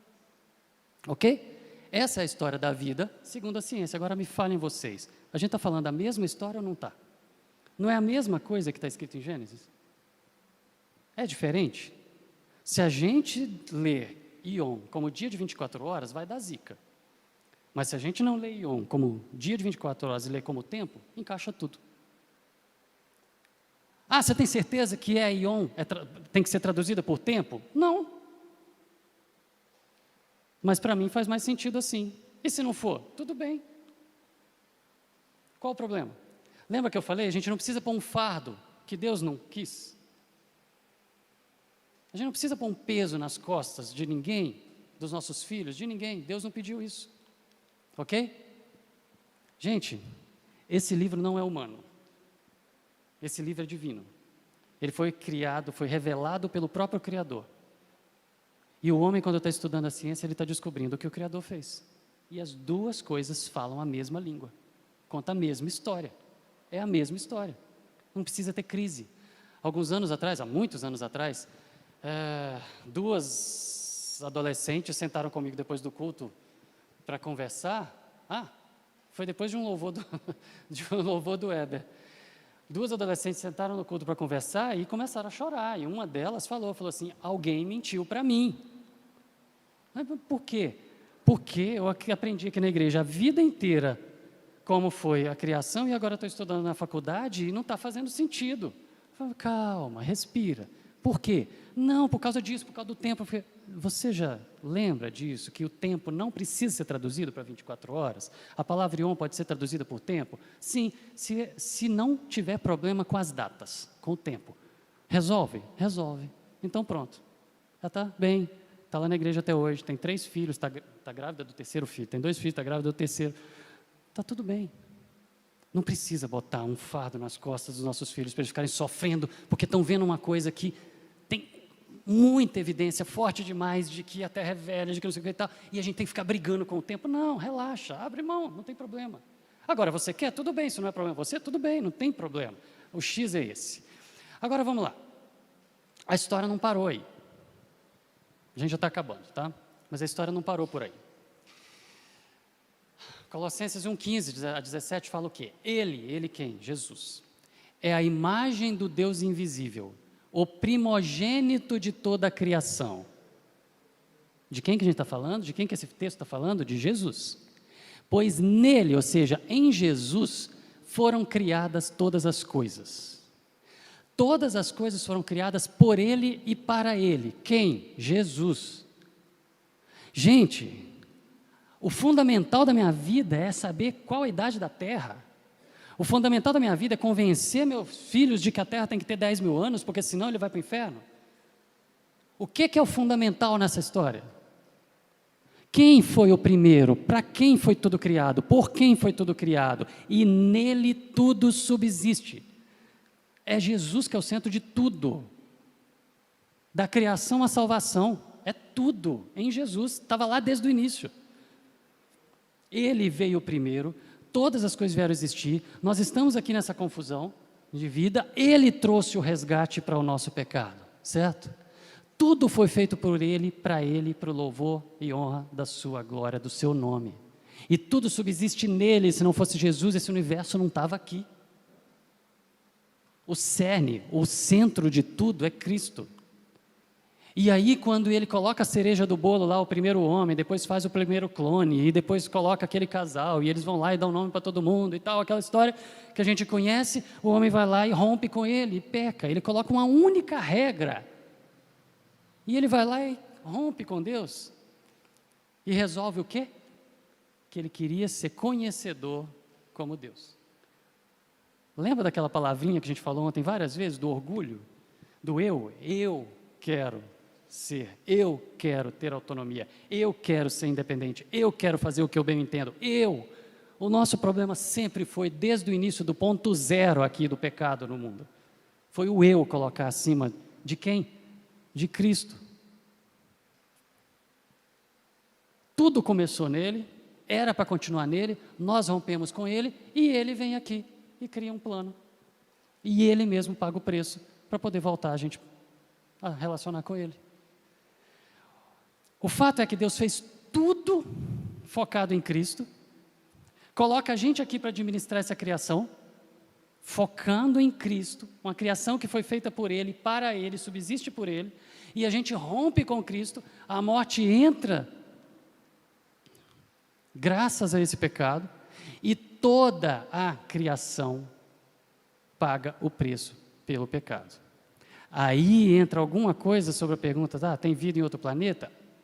Pessoal, não tenho motivo para poder pensar nisso, mas eu acho que, a gente não tem texto para poder afirmar isso, mas eu acho que não cabe ter vida em outro planeta, porque ela teria sido afetada, por exemplo, pelo pecado aqui. Entende? Mas, se existir, que seja não racional, alguma coisa assim, mas que foi afetada pelo pecado que aconteceu aqui. Ou seja, o universo inteiro foi afetado pela desobediência do homem aqui. E a partir do momento que o homem rompe com Deus, Deus vai e cria um plano perfeito, onde ele pega aquele que toda a criação subsiste nele, que é Cristo, e coloca num corpo humano para poder pagar o pecado de todas as pessoas, de todas as épocas, de todas as visões, crentes ou não crentes, ele paga o preço por todos os pecados de toda a humanidade. Certo? O Criador se esvazia, se faz homem e vem aqui pagar o preço para resgatar sua criatura para Ele, para que possamos viver eternamente com Ele. A criação é legal estudar, é interessante, sim, eu adoro o assunto, mas ele não é fundamental para a vida de ninguém. Viver a vida tentando convencer os outros da minha corrente. Quando alguém chega para conversar comigo e fala assim, não concordo com Terra Velha, tudo bem, sem problema. Agora, você vai se desviar de Deus, você vai sair da igreja, você vai romper com Deus por causa desse problema? Isso não precisa. Fica com a sua Terra Velha, fica com a evolução, fica com o que foi, isso não é fundamental, é Cristo. Então, eu queria fechar com esse recado, a gente não precisa ter todas as peças do quebra-cabeça encaixadinhas para seguir nossa vida cristã. A gente precisa de Cristo. Só que para alguns de nós, as peças encaixadinhas são muito importantes. Não vamos atrapalhar a vida desses, colocando uma ideia fixa que ele tem que entender e aceitar e acreditar naquela ideia para poder ele ser crente. Não, não existe isso. Cristo é o cerne da criação, Cristo é o cerne da redenção, Cristo é o cerne das nossas vidas, é Cristo, o foco é esse. Se a terra é velha, se a terra é jovem, se Deus usou a evolução para criar, ou se Ele fez aparecer de uma vez, pronto, lá em cima a gente resolve. Mas o que importa é que de todo jeito é milagre. De todas as correntes teológicas, é milagre. De todo jeito, é a mão poderosa de Deus criando e fazendo. O Criador está aí se revelando através da sua criação, de todo jeito, para que a gente olhe para Ele e louve. Certo? Perguntas?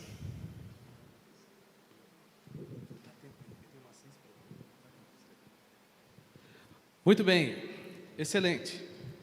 Atrasamos, você falou que era 11h15? Não, tá, não, esquece, tá? Não, tudo atrasou certo. um pouquinho. Se a Terra tem 4 bilhões de anos, a gente fica aqui mais 4 horas, tranquilo. Vamos lá. Eu vou ler as perguntas para te pegar de surpresa, tá? Beleza. Muito bem. Já de cara a mais difícil aqui. O que você pensa sobre os hominídeos? Adão e Eva eram o quê? Beleza, posso falar, vou falar o que o Billy Graham pensava. Que o Billy Graham agora ele já tem certeza, né? Agora ele já sabe, né? Foi que ano que o Billy Graham morreu? 2018. 18 ou 19? Ou seja, ele já sabe. Ele já viu o filminho. Vou falar a visão dele. Por que eu vou falar dele? Porque eu não sei. Eu não tenho uma posição fechada. Igual o Weber deu aulas de escatologia, e aí de vez em quando alguém me pergunta sobre... Eu gostei do curso do Weber e tal, eu gosto de estudar e ouvir essas coisas, mas eu não tenho uma posição para poder olhar como que eu sou pré-milenista, pós-milenista, não sei o que. Não sei, não tenho oposição. E sobre o homem, eu não vejo problema nenhum em Deus ter usado a evolução para criar, inclusive o homem. Tudo bem, mas eu não faço nenhuma afirmação, eu não tenho uma posição fechada minha. Mas eu vou falar do Billy Graham. Perguntaram isso para ele no programa de rádio e ele respondeu. A ideia é o quê? Se Deus usou a evolução para criar, é Deus criando do mesmo jeito.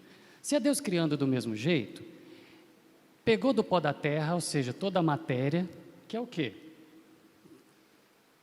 Os mesmos elementos, carbono, hidrogênio, oxigênio, enxofre, nitrogênio, a mesma matéria do pó da terra, que ele fez as plantas, que ele fez os animais, ele fez o homem. Então, essas mesmas peças de Lego ele pegou e foi montando, e aí ele pode ter montado primeiro as células, depois modificou as células e fez os seres mais simples, depois modificou aqueles e fez os outros um pouco mais complexos, depois modificou e foi fazendo os outros, e era Deus fazendo. Vírgula por vírgula, não tem nada acontecendo sem Deus, é Deus de ponta a ponta, tá? Mas Deus fez a mutação certa acontecer no organismo certo, na hora certa, para a variante certa acontecer na hora certa, que casar com a outra variante certa para ter o filho da variante certa que gerou a forma diferente. E isso veio acontecendo até que o mundo já estava lotado e estava a Europa, Ásia e África, estava lotada de hominídeos. E aí Deus pega lá no leste do Mediterrâneo um hominídeo e faz a mutação certa acontecer na hora certa, no organismo certo, dá uma rapada nele, aumenta o cérebro, expande o cérebro, mexe um pouquinho no tamanho da cabeça e coloca o espírito dele, aí entra uma outra história, coloca o espírito dele ali, eterno, diferente do resto da criação, e quando ele acorda, chama de Adão. E aí, como o Billy Graham terminou lá, não vejo problema nenhum nisso, é Deus fazendo do mesmo jeito. É milagre Deus pegar um boneco de barro, formar, soprar o fôlego da vida e chamar de Adão? É milagre Deus pegar o mesmo barro, que tem todos os elementos ali. Quando a gente morre, a gente vira o quê? Pó da terra. Os mesmos elementos. Ele pegar esses mesmos elementos que um cadáver dissolve e vira, que é o que está na terra, pegar esses mesmos elementos, formar um bonequinho de barro e soprar o fôlego da vida e chamar de Adão, tem o mesmo poder que ele pegar esses elementos, fazer as pecinhas de Lego menor, depois montar as maiores, depois montar as maiores, depois montar as maiores e chamar de Adão. Então, se foi através de evolução ou não, tudo bem. Então, Adão seria, nessa corrente, um hominídeo que há 200 mil anos atrás, surgiu o primeiro Sapiens sapiens. Detalhe, os fósseis mostram que os Homo sapiens viviam em aldeias e cavernas. E eles conviveram em toda a região em volta do Mediterrâneo, eles conviveram por 40 mil anos, os fósseis mostram isso, com os homens de Neandertal, por exemplo. Só que os de Neandertal viviam em grupos separados no meio do mato e eles viviam em cavernas e aldeias.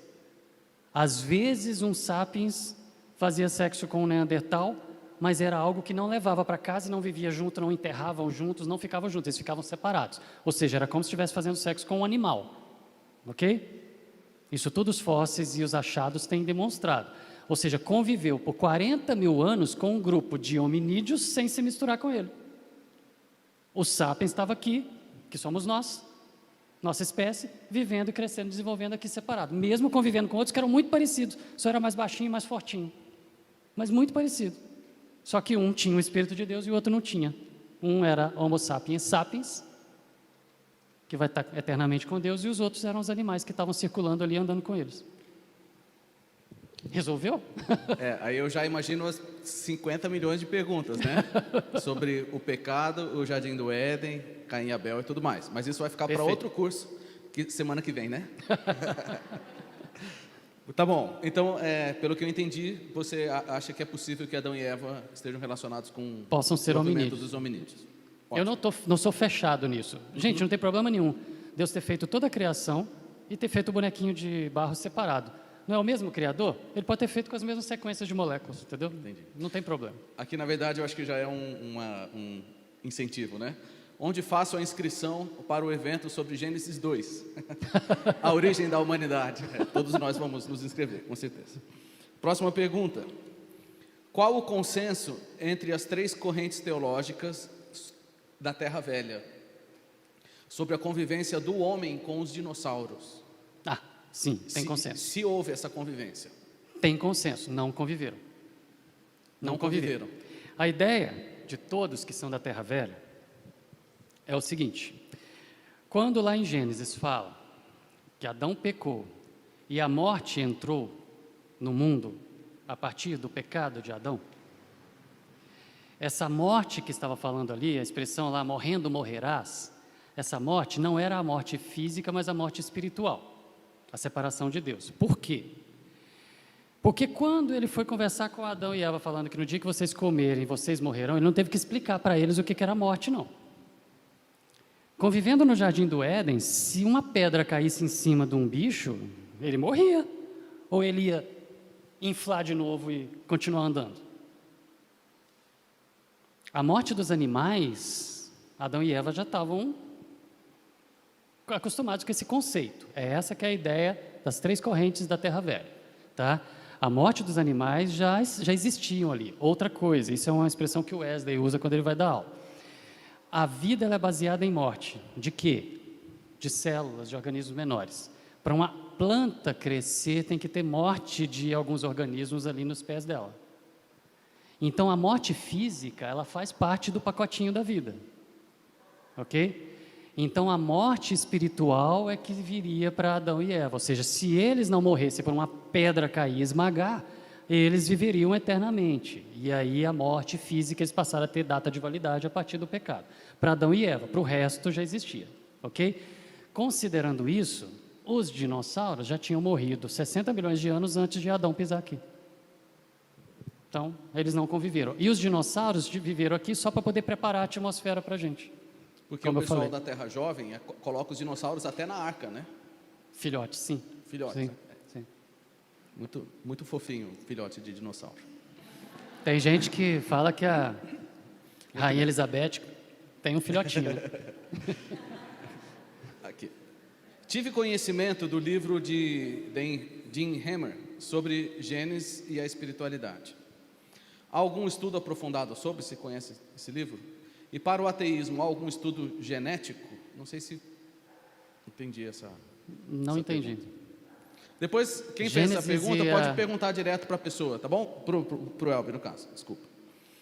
Como se deu a evolução da flora? Há estudos científicos apontando que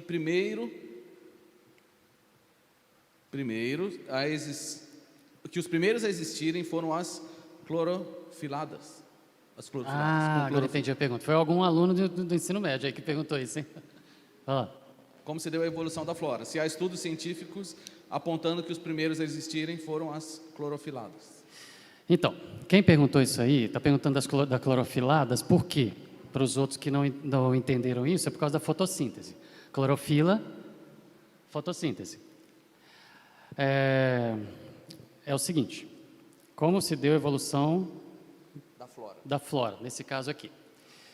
Imaginava-se que primeiro teriam surgido os clorofilados, os que fazem fotossíntese. Por quê? Os que fazem fotossíntese pegam a luz do sol, gás carbônico e água e fazem carboidrato. Que a fotossíntese faz isso. Pega gás carbônico, água, luz do sol e funde e faz uma molécula de açúcar. E essa molécula de açúcar serve de energia para o organismo funcionar. Ou para quem comer esse organismo funcionar. Né? Como eu citei o exemplo aqui. Se você piscou uma alga, fez fotossíntese. Beleza. Então, se pensava antes que os que fazem fotossíntese, que não precisam comer, porque eles produzem o próprio alimento, que eles surgiram antes. Só que os estudos têm demonstrado que não. Primeiro surgiram os que precisavam... Na verdade, primeiro surgiu a comida. Primeiro surgiram os alimentos. E já estava lotado de glicose no mar. Para depois surgirem os organismos que precisavam comer, para depois surgirem os organismos que produziam o próprio alimento, porque aí na hora que acabou a comida que já estava pronta, já existiam os organismos que fabricavam comida. Não sei quem foi que fez a pergunta, se eu respondi. Tá bom?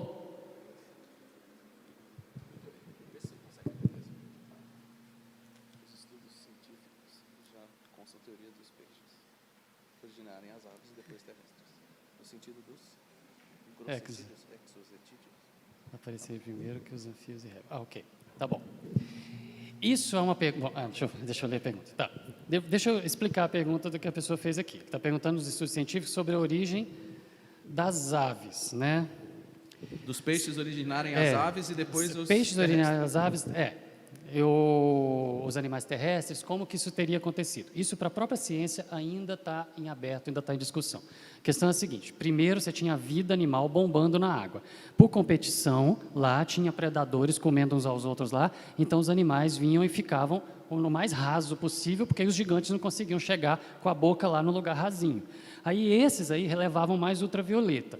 Como eles levavam mais ultravioleta, sofriam mais mutações. Como sofriam mais mutações, surgiam variantes novas. E aí essas variantes, alguns foram surgindo que conseguiam sair da água. E aí daí a pouco, variantes mais ultravioleta ainda, mais mutação ainda, surgiam mais variantes que conseguiam respirar. E aí a vida foi saindo da Terra. Os primeiros que saíram tinham o corpo molhado, certo? Seriam os anfíbios. E aí existe uma pergunta, se as aves vieram depois dos anfíbios ou se as aves vieram dos répteis, porque os anfíbios deram origem aos répteis, então vieram primeiro os peixes, entre aspas, que não é só peixe, os marinhos, tá? Porque não é só peixe, mas os marinhos, dos aquáticos, os anfíbios, dos anfíbios, répteis e dos répteis, as aves. Essa é a corrente predominante hoje. Só que tem alguns cientistas que acham que dos anfíbios deu origem aos répteis e dos anfíbios deu origem às aves, ou seja, de alguém que vivia na margem da água, as aves surgiram também. Então, você tem gente que pensa dos dois lados e a ciência então, não está fechada, isso ainda tem gente bombardeando um lado e outro ainda aí, nas discussões, tá? Mas a corrente predominante hoje é essa, aquáticos, anfíbios, répteis e aves. Sabe por quê? Porque tem aqueles fósseis de Archaeopteryx, que é aquele réptil que tem asas. Só que tem alguns que acham que aquilo ali, quando o animal foi prensado, tinha uma ave por trás dele. Então, não era dele aquelas penas. Então, isso está meio aberto em discussão ainda. Caramba, muito bem. Em Gênesis 1, você já falou um pouquinho, mas se puder só complementar. A passagem da tarde antes da manhã, houve tarde e manhã, né, o texto de Gênesis. Okay. Ao definir o término do dia. Como interpretar essa inversão de referência, houve tarde e manhã? Na realidade, tem dois grupos diferentes que explicam isso. Um deles é o pessoal da Reasons to Believe, uma organização dos Estados Unidos, que eles são compostos basicamente por geólogos e bioquímicos cristãos, e que eles defendem Terra Velha também, mas eles não gostam da ideia da evolução. Então, eles são um meio termo aí. Idade da Terra Antiga, mas não evolução. Então. E eles colocam o tarde e manhã como marcação de tempo no texto hebraico, e não necessariamente porque está invertendo, primeiro aconteceu manhã e depois tarde. Já tem um outro grupo que eles usam esse tarde e manhã, fazendo analogia com o jeito que o povo hebreu escrevia e se referia, e aí faz inclusive referência a quando Jesus morreu, o tempo que ficou no túmulo e tal, para poder fazer essa marcação hebraica ali de tarde e manhã, entendeu? Então a gente tem duas maneiras diferentes, ou é só uma métrica hebraica do texto, ou é um jeito hebreu de se referir a esse tempo.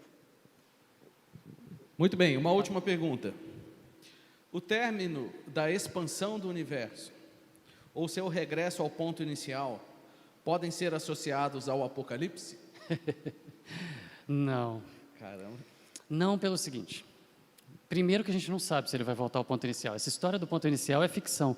É o que o Hawkins, antes de morrer, criou para o multiverso, criou a ideia do multiverso só para poder não ter que explicar quem criou Deus, né? Então, para não falar de quem criou Deus lá e para não admitir que o universo teve um princípio. Então, assim, não tem nenhuma evidência de que vai voltar. Mesmo porque a expansão está acelerando. A expansão do universo não está diminuindo. Se fosse voltar um dia, ela está expandindo, mas diminuindo. Uma hora ia parar e depois ia voltar. Mas não, ela está acelerando. Quanto mais distantes os corpos ficam, maior é a velocidade de distanciamento. Então isso não vai voltar. Não vai voltar. E o Apocalipse, gente, quando Jesus for voltar, e quando as coisas forem acontecer desse jeito, a criação inteira vai romper, vai ruir, vai destruir, vai criar tudo de novo, vai ser outra história. Então, assim, você não precisa do Apocalipse. E outra, se fosse voltar, tudo já teria se destruído antes aqui, antes de chegar no ponto zero, para a gente associar isso com o Apocalipse. Por quê? Se a Terra deslocar centímetros, a vida aqui fica inviável. A Terra está no ponto exato que ela tem que estar para a vida estar aqui, porque senão deslocou. Se vier um cometa e bater e deslocar um pouquinho, já era. Entendeu? Então, o Apocalipse vai ser algo sobrenatural mesmo que vai acontecer, não vai ter nada focado aí nessa expansão do universo, não. Muito bem. Eu sei que todo mundo deve ter várias outras perguntas, mas agora a gente já vai terminar mesmo, né? Chicão, vai lá, Chicão, por favor. É que não dava nem para formular essa pergunta assim, escrevendo. Vamos ver se eu consigo expressar o que eu penso. Esse negócio de fé, Jesus e tal, isso nunca entrava na minha cabeça. Eu fui para uma igreja batista, levado pela minha esposa, graças a Deus por isso, mas a palavra nunca era para mim, nunca entendia isso, esse negócio de fé. Para mim tinha que ter a razão nas coisas. Mas à medida que eu fui estudando, entendendo e tal, a razão me levou à fé. Então eu tenho visto hoje, graças a Deus por isso, por exemplo, você não pode tomar remédio, porque se você tem fé, você não precisa de remédio. Aí eu entendo que naquela época não existia médico, a ciência não era tão... Então Jesus curava ali e tal, para ver se as pessoas entendem um pouco. Então hoje eu vejo, e eu acho que isso, por exemplo, você hoje tem sido uma bênção para a igreja. Não estou chamando a igreja de ignorante, não é isso. Mas eu tenho certeza que muita gente tinha uma visão diferente. Tem muita gente que vive no campo da fé, e não é só isso. A gente tem que ter fé e razão. Só fé é fanatismo, razão, incredulidade. Mas eu estou vendo hoje que, por exemplo, a ciência, com a arqueologia, e tudo isso é ciência, colaborou muito para a igreja deixar de ser aquela igreja tapada. Sabe por quê? Tem um artista que eu admirava muito, e ele tem suas razões. Você quer virar um idiota? Vira crente. Porque o fanatismo religioso e o campo só da fé leva o indivíduo a ficar muito tapado. E essa ciência hoje, e principalmente com a arqueologia, me levou a pensar diferente.